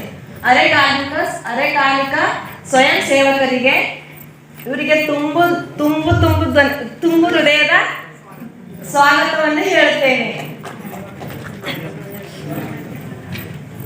ಒಂದು ಮಾತು ಹೇಳ್ಬೇಕಂದ್ರೆ ಏನು ಗೊತ್ತಾ, ನನಗೂ ನಾವು ಪೊಲೀಸ್ ಏನು ಗೊತ್ತಿದ್ರು ಇವರಿಗೆಲ್ಲ ಫಸ್ಟ್ ಬಾರಿ ಇವತ್ತೇ ನೋಡಿ. ನಾನಂತೂ ನನಗೆ ಒಂದು ದಿವ್ಸನೂ ಟ್ರೈನಿಂಗ್ ಹಾಕಿಲ್ಲ ಇಲ್ಲಿ ಒಟ್ಟ. ಫಸ್ಟ್ ಬಾರಿ ನಮ್ಮ ಮೇಡಮ್ ಅವರು ನಮ್ಮದು ಯೂನಿಯನ್ ಟೀಚರ್ಸ್ ಅವರಾಗಿ ನಮ್ಮದು ಹೆಸರು ಹಾಕಿದ್ದಾರೆ ಅವರು. ಇದು ಅರೆಕಾಲಿಕ ಸ್ವಯಂ ಸೇವಕ ಅಂದ್ರೆ ಏನೋ ನನಗೆ ಒಟ್ಟು ಗೊತ್ತಾಗಿಲ್ಲ. ಇದು ಒಂದು ಮೆಸೇಜ್ ಬಂದಿತ್ತು ರೀ ನನ್ನ ಹತ್ರ, ವಾಟ್ಸಪ್ ಬಂದಿತ್ತು ರೀ. ಇದು ಏನದಪ್ಪ, ಇದು ಏನು ವಾಟ್ಸಪ್ ಆಗ್ಯಾರ ನಮ್ಮದು ಮೊಬೈಲ್ದಾಗ. ನಾವು ಒಂದ್ಸಲ ಡಿಲೀಟ್ ಮಾಡಕ್ಕೆ ನೋಡ್ತೀನಿ ರೀ, ಅದು ಡಿಲೀಟ್ ಆಗ್ತಾನೆ ಇಲ್ಲ ಒಟ್ಟ. ಇದು ಏನದಪ್ಪ, ಇದು ಏನದ ಅಂತ ನನಗೆ ಗೊತ್ತೇ ಆಗಿಲ್ರಿ. ಮತ್ತು ನಾ ಈಗ ಮೂರು ದಿವಸ ಆಯ್ತು ನಾ ಟ್ರೈನಿಂಗ್ ಬಂದಿನಿ ನೋಡ್ರಿ. ಇದು ನೋಡೋದು ಚಕ್ರ ಅದೇನು ಮಾಡ್ತೀನಿ ನನ್ನ ಮೊಬೈಲ್ದಾಗ, ಅದಕ್ಕೆ ಟ್ಯಾಲಿ ಮಾಡಿ ನೋಡ್ತೀನಿ. ಇದು ಅದನ್ನೇ ಅದಲ್ಲ ಅಂತ ನೋಡ್ತೀನಿ. ಇಲ್ಲೊಬ್ರು ಟೀಚರ್ಸ್ ಆಶಾ ಕಾರ್ಯಕರ್ತಿ ನನ್ನ ಬಾಜು ಕುಂತಿದ್ದಾರೆ. ಅವ್ರೇನಂತ ಟೀಚರ್ ಇದು ಯಾಡ್ ಮಾಡ್ತಿದ್ದೇನೆ. ಇದು ಯಾಡ್ ಮಾಡಕ್ಕೆ ನಾನು ನೋಡಿದ್ದೀನಿ, ಓದಿ ಹಾಕ್ಲತ್ತೀನಿ ಅದು ಬೈಲಿಂದು. ಅದು ಯಾಡ್ ಆಗಲ್ಲ ಹೋಗ್ಯದ್ರಿ. ಅದು ಸರ್ ಇವ್ರು ಸರ್ ಮಾಡಿದ್ರು ಅದು ಯಾಡ್ ಆಗ್ತದಂತ್ರಿ. ಅದು ಕುಂಡೈತ್ರಿ. ಮತ್ತೊಂದು ಮಾತು ಹೇಳ್ಬೇಕಾದ್ರೆ ಏನ್ರಿ, ಮತ್ತೆ ಮಹಿಳೆಯರ ಬಗ್ಗೆ ಲಾಸ್ಟ್ ಒಂದು ಮಹಿಳೆಯರ ಬಗ್ಗೆ ಮೇಡಮ್ ತಿಳಿಸ್ಕೊಟ್ಟಾಗ ನನಗೆ ಭಾಳ ಖುಷಿಯಾಗಿತ್ತು. ನಿದ್ದೆ ಹೋಗ್ಯದ್ರಿ ನನಗೆ. ಹಕ್ಕು ಬಗ್ಗೆ ಹೇಳ್ಯಾರ ನೋಡ್ರಿ, ಅದು ಇಷ್ಟು ನನಗೆ ಇನ್ನೂ ಅವ್ರು ಹೇಳ್ಬೇಕಂತ ಆಸಕ್ತಿ ಭಾಳ ಮೂಡಿತ್ರಿ ನನಗೆ.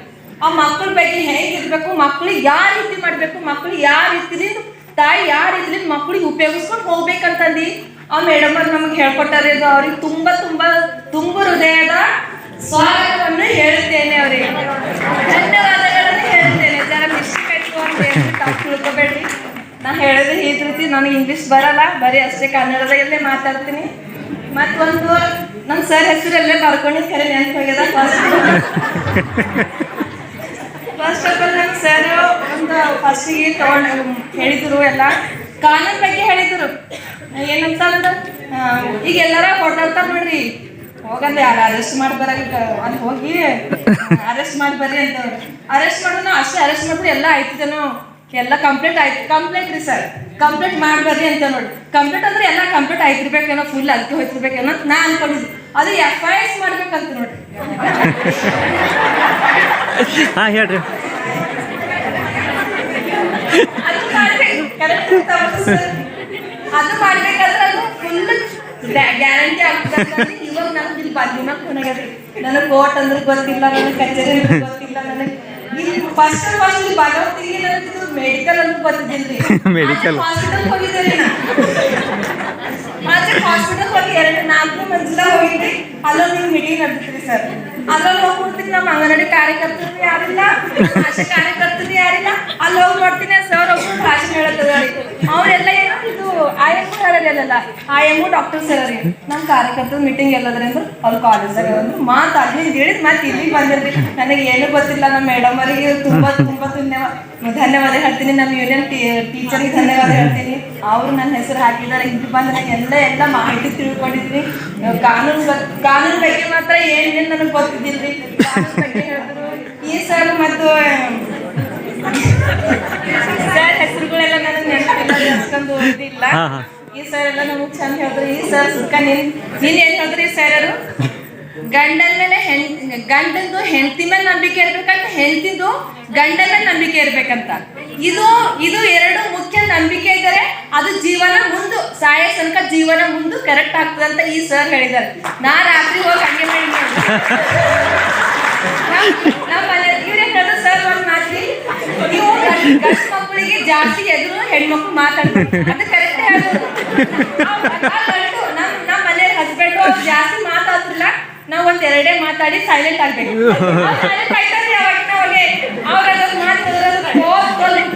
ಇನ್ನು ಒಂದೊಂದು ಸಂಸಾರ ಬಗ್ಗೆ ನಮ್ಗೆ ಮಾತಾಡ್ರಿ. ಆ ಮಾತಾಡೋದು ನಾನು ಬೇರೆ ನಮ್ಮ ಮನೆ ಎದುರುಗಡೆ ಹೋಗಿ ತಿಳಿಸ್ಕೊಟ್ಟಿದ್ದೇನೆ. ಈ ತರ ಟ್ರೈನಿಂಗ್ ಇಷ್ಟು ಖುಷಿ ಆಗುತ್ತೆ. ಟ್ರೈನಿಂಗ್ ಹೋಗ್ಬೇಕನ್ಸೋದು, ನನ್ನ ಡೈಲಿ ಹೋಗ್ಬೇಕನ್ಸುತ್ತೆ. ಮಸ್ಕಿನಾಗ 5ಕ್ಕೆ ಎದ್ದು ಅಡಿಗೆ ಮಾಡಿ ನಮ್ಮ ಮಗನ ಟಿಫನ್ ಕಳ್ಸ್ಕೊಟ್ಟು ನಾ ಗಾಡಿ ಮೇಲೆ ಇಲ್ಲಿ ಹಲ್ಬರ್ಗತ್ ನಾ ಭಾಳ ಫಾಸ್ಟ್ ಬರ್ತೀನಿ ನೋಡ್ರಿ ನಾನು ನಾ ಇಲ್ಲಿ ಬರ್ತೀನಿ ನನ್ನ ಟ್ರೈನಿಂಗ್ ಮುಗಿಯೋದು ನಾನು ಇವತ್ತು ತೀರಿಗೆ ಮುಗ್ದು ಅಂತ ಹೇಳ್ಬೇಕು ನಮ್ಮ ದೋಸ್ತಿ ಇವತ್ತು ತೀರಿಗೆ ಹೇಳ್ಬಿಡ್ತೀನಿ 5 ಗಂಟೆ ಇರಲೇನು ಅಂತ ನನಗೆ ಭಾಳ ಆಸಕ್ತಿ 3 ದಿವಸ ಟ್ರೈನಿಂಗ್ ಬಂದೆ ನೋಡ್ರಿ ನನಗೆ ಇಷ್ಟು ಖುಷಿ ಆಗ್ಯದ್ರಿ ನನಗೆ ವಕೀಲ ಅಂದ್ರೆ ಯಾರು ಗೊತ್ತಿದ್ದಿಲ್ರಿ ನನಗೆ ಅವ್ರು ಯಾರು ಜಡ್ಜ್ ಅಂತ ಗೊತ್ತಿದ್ದಿಲ್ರಿ ಗೊತ್ತಿಲ್ಲ ನೋಡಿದ್ರಿ ಟಿವಿನ ನೋಡಿದ್ರಿ ಮಾಡಿದ್ರು ಕಾನೂನು ಈ ರೀತಿ ಕಾನೂನು ಅವ್ರಿಗೆ ಸರ್ ಇದ್ರು ನೋಡಿ ಅವ್ರಿಗೆ ಗೊತ್ತಾಗಿಲ್ಲ ಕಾನೂನು ಇದು ಏನಪ್ಪ ಕಾನೂನು ಇಷ್ಟ ನನಗೆ ಒಂದು ಬಿದ್ದು ಎಲ್ಲ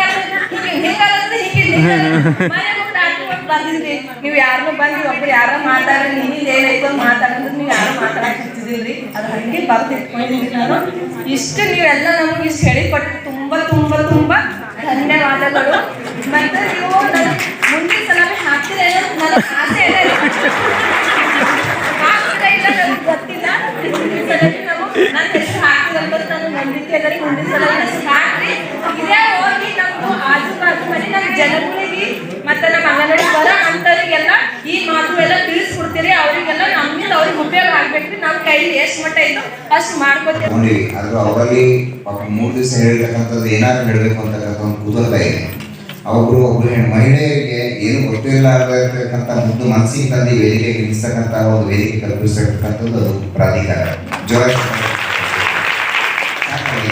ಒಬ್ಬರಿಗೆ ಮುಖ್ಯವಾಗಿ ತನ್ನ ತಾಯಿ ನಾವು ಹೊರಗೆ ಏನು ಮಾಡ್ತೀವೋ ಬಿಡ್ತೀವೋ ಗೊತ್ತಿಲ್ಲ, ಆದರೆ ಏನೂ ಗೊತ್ತಿರಲಾರ್ದರೆ ಎಂದೂ ಮಾತಾಡಲಾರ್ದವರು ಇಂಥ ಒಂದು ಪ್ರತಿಭಾವಂತ ಇದು ವೇದಿಕೆ ಮೇಲೆ ಬಂದಿತ್ತು ಮಾತಾಡ್ತಾರೆ, ಅವ್ರ ಭಾವನೆಗಳು ಹೇಳ್ತಾರಂದ್ರೆ ಇದಕ್ಕಿಂತ ಸಾರ್ಥಕವಾಗಿರ್ತಕ್ಕಂಥ ತರಬೇತಿ ಇನ್ನೊಂದಿಲ್ಲ ನಾನು ಬಳಸಿದ್ದೆ. ಅವರಿಗೆ ಧನ್ಯವಾದಗಳು. ಶಾಂತಾ ಮೇಡಮ್ ಅವರು ಕೂಡ ಅವರ ಅನಿಸಿಕೆಗಳನ್ನ ಹೇಳಬೇಕು ಅಂತ ಮನವಿ ಮಾಡ್ಬೋದೇವೆ. ಹೆಸರು ಶಾಂತಮ್ಮ ಅಂಗನವಾಡಿ ಕಾರ್ಯಕರ್ತೆ ಠಾಣಾ ಕೃಷ್ಣೂರು ಕಮಲನಗರ ತಾಲೂಕ. ವೇದಿಕೆ ಮೇಲಿರ್ತಕ್ಕಂತಹ ನ್ಯಾಯವಾದಿ ಅಧಿಕಾರಿಗಳೆಲ್ಲರಿಗೂ ಬಂದಿರತಕ್ಕಂಥ ಎಲ್ಲ ಅರೆಕಾಲಿಕ ಸ್ವಯಂ ಸೇವಕರಿಗೂ ನನ್ನ ನಮಸ್ಕಾರಗಳು. ನಾವು 3 ದಿನದ ತರಬೇತಿಯಲ್ಲಿ ಮೊದಲನೇ ದಿವಸ ನಮಗೆ ಗೌರವಿತ ನ್ಯಾಯಾಧೀಶರು ಮೊದಲು ಅರೆಕಾಲಿಕ ಸ್ವಯಂ ಸೇವಕರೆಂದರೇನು, ನೀವು ಯಾವ ರೀತಿಯಾಗಿ ಹಳ್ಳಿಯಲ್ಲಿ ಸೇವೆ ಮಾಡಬೇಕು, ನಿಮ್ಮ ಕರ್ತವ್ಯಗಳೇನು ಎಂಬುದರ ಬಗ್ಗೆ ಸಹ ವಿಸ್ತಾರವಾಗಿ ತಿಳಿಸಿಕೊಟ್ಟಿದ್ದರು. ನಾವು ಸ್ವಯಂ ಸೇವಕರು ಯಾವ ರೀತಿಯಾಗಿ ಹಳ್ಳಿಯಲ್ಲಿ ಹೋಗಿ ಜನರಲ್ಲಿರ್ತಕ್ಕಂಥ ಸಮಸ್ಯೆಗಳನ್ನು ಯಾವ ರೀತಿಯಾಗಿ ಗುರುತಿಸಬೇಕು, ವಿಧವೆಯರು ವಿಧವೆ ವೇತನ ತೆಗೆದುಕೊಳ್ಳುತ್ತಾರೆ ಇಲ್ಲ, ವೃದ್ಧಾಪ್ಯ ವೇತನ ಬರ್ತಾ ಇದೆ ಇಲ್ಲ, ಮತ್ತು ಕಟ್ಟಡ ಕಾರ್ಮಿಕರ ಕಾರ್ಡ್ ಮಾಡ್ಕೊಂಡಿದ್ದಾರೆ ಇಲ್ಲ, ಗ್ರಾಮ ಪಂಚಾಯತಿಯಲ್ಲಿ ದುಡಿದಿರುವ ಕಾರ್ಮಿಕರು ಕೂಡ ಅವರ ಜಾಬ್ ಕಾರ್ಡ್ಗಳು ಮಾಡ್ಕೊಂಡಿದ್ದಾರೆ ಇಲ್ಲ ಎಂಬುದರ ಬಗ್ಗೆ ಸವಿಸ್ತಾರವಾಗಿ ಹಳ್ಳಿಯಲ್ಲಿರ್ತಕ್ಕಂಥ ಪ್ರತಿಯೊಂದು ಸಮಸ್ಯೆಗಳನ್ನು ಗುರುತಿಸಿ ಅದನ್ನು ಕಂಡುಹಿಡಿದು ಅದನ್ನು ಕಾರ್ಯರೂಪಕ್ಕೆ ತಂದು ನಮ್ಮ ತಾಲೂಕಿನ ಸೇವಾ ಸಮಸ್ಯೆಗೆ ತಿಳಿಸಬೇಕಂತಕ್ಕಂಥದ್ದನ್ನು ಬಹಳ ವಿಸ್ತಾರವಾಗಿ ನಮಗೆ ತಿಳಿಸಿದರು. ನಮಗೆ ಅಕಾಲಿಕ ಸ್ವಯಂ ಸೇವಕರೆಂದರೆ ಎಂಬುದರ ಬಗ್ಗೆ ನಮಗೆ ಮಾಹಿತಿ ಇರಲಿಲ್ಲ. ಇಲ್ಲಿ ಬಂದು ನಾವು ಬಹಳಷ್ಟು ವಿಷಯಗಳು ತೆಗೆದುಕೊಂಡಿದ್ದೆವು. ಈ ನಮ್ಮ ಸ್ವಯಂ ಸೇವಕರಾಗಿ ನಾವು ಪಡೆದುಕೊಂಡಿದ್ದೇವೆ, ನಾವು ಬಹಳ ಭಾಗ್ಯವಂತರು. ಯಾಕಂದ್ರೆ ನಾವು ಕೂಡ ಸಮಾಜ ಸೇವಕರು, ನಾವು ಕೂಡ ಏನಂದ್ರೆ ಅಂಗನವಾಡಿ ಕಾರ್ಯಕರ್ತರು, ನಾವು ಕೂಡ ಸೇವೆ ಮಾಡ್ತಕ್ಕಂಥ ಸೇವಕರು. ಅದರಲ್ಲೂ ಕೂಡ ಇದಂತಹ ಒಳ್ಳೆಯ ಸೇವೆಯನ್ನು ಮಾಡಲು ನಮ್ಗೆ ಅವಕಾಶ ಕೊಟ್ಟಿದ್ದಕ್ಕಾಗಿ ನಮ್ಮ ನ್ಯಾಯಾಧೀಶರೆಲ್ಲರಿಗೂ ನಾನು ತುಂಬ ಧನ್ಯವಾದಗಳು ಸಲ್ಲಿಸುತ್ತೇನೆ. ಮತ್ತೆ ಯಾವ ಹಳ್ಳಿಯಲ್ಲಿ ಏನು ಸಮಸ್ಯೆ ಇದೆ ಎಂಬುದನ್ನು ಕೂಡ ನಮ್ಗೆ ಅರ್ಥ ಮಾಡಿಕೊಳ್ಳಲು ಸಾಧ್ಯವಾಗ್ತದೆ. ಮತ್ತೆ ನನ್ನ ವಾಹನಗಳು ನಡೆಸತಕ್ಕಂತಹ ಯುವಕರು 18 ವರ್ಷ ಮೇಲ್ಪಟ್ಟ ಯುವಕರು ವಾಹನಗಳನ್ನು ನಡೆಸಬೇಕು. ಮತ್ತವರೇನಾದಂತಂದ ಮಕ್ಕಳು ಬೇರೆಯವರಿಗೆ ಗಾಡಿ ಕೊಡುವಾಗ ಬಹಳಷ್ಟು ಜಾಗೃತಿಕತೆಯಿಂದ ಮಕ್ಕಳ ಕೈಯಲ್ಲಿ ಗಾಡಿ ಕೊಡಬಾರದು. ಗಾಡಿ ಕೊಡುವಾಗ ಅವರದ್ದು ಇನ್ಸೂರೆನ್ಸ್ ಗಾಡಿ ಇದ್ದರೂ ಮಾತ್ರ ಇರಬೇಕು ಎಂಬುದರ ಬಗ್ಗೆ ತಿಳಿಸಿಕೊಟ್ಟರು. ನಮ್ಮ ಮಕ್ಕಳು ಕೂಡ ಅವರ ಗಾಡಿ ಇನ್ಸೂರೆನ್ಸ್ ಇಲ್ಲದೆ ಗಾಡಿ ನಡೆಸ್ತಾರೆ, ಅದು ಕೂಡ ನಾವು ತಿಳ್ಕೊಂಡಿವಿ. ಯಾಕಂದ್ರೆ ಮಕ್ಕಳಿಗೆ ಗಾಡಿ ಕೊಡ್ತೀವಿ, 18 ವರ್ಷ ನಾವು ಕೊಟ್ಟಾಗ ನಮ್ಮ ಮಗ ಗಾಡಿ ನಡೆಸಲಕ್ಕೆ ನಾವು ಸಂತೋಷ ಪಡ್ತೀವಿ. ಆದರೆ ಯಾವ ರೀತಿಯಾಗಿ ನಾವು ಮಕ್ಕಳಿಗೆ ಗಾಡಿ ಕೊಡೋದ ಮೊದಲು ಯಾವ ರೀತಿಯಾಗಿ ವಿಚಾರ ಮಾಡಬೇಕು ಎಂಬುದರ ಬಗ್ಗೆ ನಾವು ತಿಳ್ಕೊಂಡಿದ್ದೀವಿ. ಮಕ್ಕಳು ಹೋಗುವಾಗ ಹೆಲ್ಮೆಟ್ ಇಲ್ಲದೆ ಹೋಗಬಾರದು, ಅದು ಆ ರೀತಿಯಾಗಿ ಹೋದರೆ ಯಾವೆಲ್ಲ ಅನಾಹುತಗಳಾಗುತ್ತವೆ ಅನ್ನತಕ್ಕಂಥದ್ದು ಕೂಡ ನಾವು ತಿಳ್ಕೊಂಡಿದ್ದೀವಿ. ಮತ್ತೆ ಸರ್ ಅವರು ನಮಗೆ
ಅನಿಸಿಕೆಗಳನ್ನು ವ್ಯಕ್ತಪಡಿಸಿರ್ತಕ್ಕಂತಹ ಶಾಂತಮ್ಮ ಮೇಡಮ್ ಅವರಿಗೆ ಧನ್ಯವಾದಗಳು. ಈಗ ಪುರುಷರಲ್ಲಿ ಒಬ್ಬರು ಮಾತ್ರ ಸರ್ ಡಾಕ್ಟರ್ ಜಯಶಾಲಿ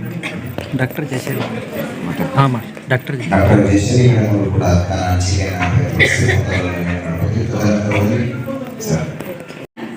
ಮೊಟ್ಟ ಮೊದಲನೇದಾಗಿ ನಿಮ್ಮೆಲ್ಲರಿಗೂ ತರಬೇತಿ ಪಡೆದುಕೊಂಡಿರುವಂಥ ನಿಮ್ಮೆಲ್ಲ ಅರೆಕಾಲಿಕ ಸ್ವಯಂ ಸೇವಕರಿಗೆ ಅಭಿನಂದನೆಗಳು. 3 ದಿನದ ತರಬೇತಿ ತೆಗೆದುಕೊಂಡ್ರಿ. ವರ್ಷಿಗೆ ಆಗ್ತಾಯಿತ್ತು. ಹೋದ ವರ್ಷನೂ ನಾವು ಅಟೆಂಡ್ ಮಾಡಿದ್ವಿ, ಈ ವರ್ಷನೂ ಮಾಡ್ತಾ ಇದ್ದೀವಿ. ಈಗ ಈ ಎಲ್ಲ ತರಬೇತಿಯ ಒಂದು ಸಂಕ್ಷಿಪ್ತವಾದಂಥ, ನಾನು ಡಾಕ್ಟರ್ ಜಯಶಾಲಿನಿ ಅಂತ, ವೈದ್ಯಕೀಯ ವೃತ್ತಿ ಜೊತೆಗೆ ಸ್ವಲ್ಪ ಬರೆಯೋದು ಅಭ್ಯಾಸ ಇದೆ. ಚೆನ್ನಾಗಿ ಬರೆಯಲ್ಲ, ಅದಕ್ಕೆ ಯಾವುದು ಬುಕ್ ಪ್ರಿಂಟ್ ಆಗಿಲ್ಲ ಇಲ್ಲಿ ತನಕ. ಆದರೂ ನೀವೆಲ್ಲ ಕೇಳ್ತೀರಿ, ಸ್ವಲ್ಪ ಉತ್ಸಾಹ ತುಂಬ್ತೀರಿ ಅಂತ ಅನ್ನೋ ಇದ್ರ ಮೇಲೆ ಒಂದೆರಡು ವಾಕ್ಯಗಳನ್ನು ಬರೆದಿದ್ದೀನಿ. छोटी सी तो जिंदगी है यारो, छोटी सी तो जिंदगी है यारो, वक्त निकल जाने में वक्त नहीं लगता. छोटी सी तो जिंदगी है यारो, वक्त निकल जाने में वक्त नहीं लगता. उसमें भी किसी और के लिए वक्त निकाले ये हिम्मत हम रखते हैं. उसमें भी किसी और के लिए वक्त निकाले ऐसी हिम्मत हम रखते हैं. जिस कंधे पर कोई सर रख के रो न सके उस कंधे का क्या फायदा. किस कंधे पे सर रख के कोई रो न सके उस कंधे का क्या फायदा. बहता आंसू पोंछ न सके उस हाथों का क्या फायदा. डूबने वाले को किनारे पहुंचाए, डूबने वालों को किनारा पहुंचाए वो नाव हमें बनना है. पीड़ित लोगों को राहत मिले इसलिए BLS का राह पकड़ना है. चाहे पढ़ लो रामायण या गीता, चाहे पढ़ लो रामायण या गीता, कुरान या बाइबल जो तुमको भाता, कुरान या बाइबल जो भी तुमको भाता. लेकिन यारो पढ़ो ले लो ज्ञान, हमारा एक ही ग्रंथ है वो है संविधान. छोटी सी तो जिंदगी है यारो, वक्त निकल जाने में वक्त नहीं लगता. अगर इसमें सबको हैप्पी एंडिंग ना मिले तो उस जिंदगी का क्या फायदा. धन्यवाद. ತುಂಬಾ ಅದ್ಭುತವಾಗಿರ್ತಕ್ಕಂಥ ಕುಸುಮಾಚಿತವನ್ನ ವಚನ ಮಾಡಿರ್ತಕ್ಕಂತಹ ಸಹೋದರಿಗೆ ನನ್ನ ಪ್ರಾರ್ಥನೆಗಳು. ಇದೀಗ ಇದರಲ್ಲಿ ನ್ಯಾಯವಾದಿಗಳು, ನ್ಯಾಯಾಧೀಶರು, ಈಗ ನಮ್ಮೆಲ್ಲ ಪಂಚಮುಖಿಗಳು ಎಷ್ಟು ನಮ್ಗೆ ಪರಿಪೂರ್ಣ ಬೇಸಿಕ್ ನಾಲೆಜ್ ಕೊಟ್ಟಾರ. ನಮ್ಮ ಇನ್ನ ಇದರಲ್ಲಿ ರುಚಿ ನೋಡೋದಂತ ಬಹಳ ಅಭಿಪ್ರಾಯ ಇದೆ ನಮ್ಮ ಅಕ್ಕಂಗಿರು. ನಮ್ಗಿಂತಲೂ ನಮ್ಮ ಅಕ್ಕಂಗಿರು ಭಾಳ ಅದ. ಯಾಕಂದ್ರೆ ನಗುಮುಖ ನೋಡ್ರಿ, ನಮ್ಮ ಅಣ್ಣವ್ರು ತಮ್ಮವ್ರಿಗಿಂತ ನೀವು ನಗುಮುಖ ಭಾಳ ಅದ. ಚಪ್ಪಾಳೆ ತಟ್ರಿ. ಇದೇ ರೀತಿಯಾಗಿ ಇದೇ ತಂಡಕ ಮತ್ತು ಮುಂದಿನ ದಿನಗಳಲ್ಲಿ ಇದೇ ತರಬೇತಿ ಕೊಡ್ತಾರಂತ ನ್ಯಾಯಾಧೀಶರಲ್ಲಿ ಮನವಿ ಮಾಡಿಕೊಳ್ತಾ ಒಳ್ಳೆ ರೀತಿಯಾಗಿ ಚಹಾ, ಊಟ, ಎಲ್ಲ ಬಿಸ್ಕಿಟು, ಸ್ನ್ಯಾಕು ಎಲ್ಲ ಕೊಟ್ಟಿದ್ದಾರೆ. ಇದೇ ರೀತಿಯಾಗಿ ಇದೇ ತಂಡಕ್ಕೆ ತಂದು ಅವರಲ್ಲಿ ಮನವಿ ಮಾಡಿಕೊಳ್ತಾ ನನಗೆ ಬಂದಂತ ಕೊನೆಯದಾಗಿ ಎಲ್ಲರಿಗೂ ಧನ್ಯವಾದಗಳಲ್ಲಿ ಹೊಸದಾಗಿ ಆಯ್ಕೆಯಾಗಿರುವಂಥ ಅರೆಕಾಲಿಕ ಸ್ವಯಂ ಸೇವಕರಿಗೆ ಪ್ರೇರಣಾ ತರಬೇತಿ 3 ದಿವಸ ನಿರಂತರವಾಗಿ ಭಾಳ ಅಚ್ಚುಕಟ್ಟಾಗಿ ವ್ಯವಸ್ಥಿತವಾಗಿ ಕ್ರಮಬದ್ಧವಾಗಿ ಭಾಳ ಮನಮುಟ್ಟುವಂಥ ರೀತಿಯಲ್ಲಿ ಕಾರ್ಯಕ್ರಮ ಜರುಗಿದೆ. ಈ ಕೊನೆಯ ಸಮಾರಂಭದಲ್ಲಿ ಇವತ್ತಿನ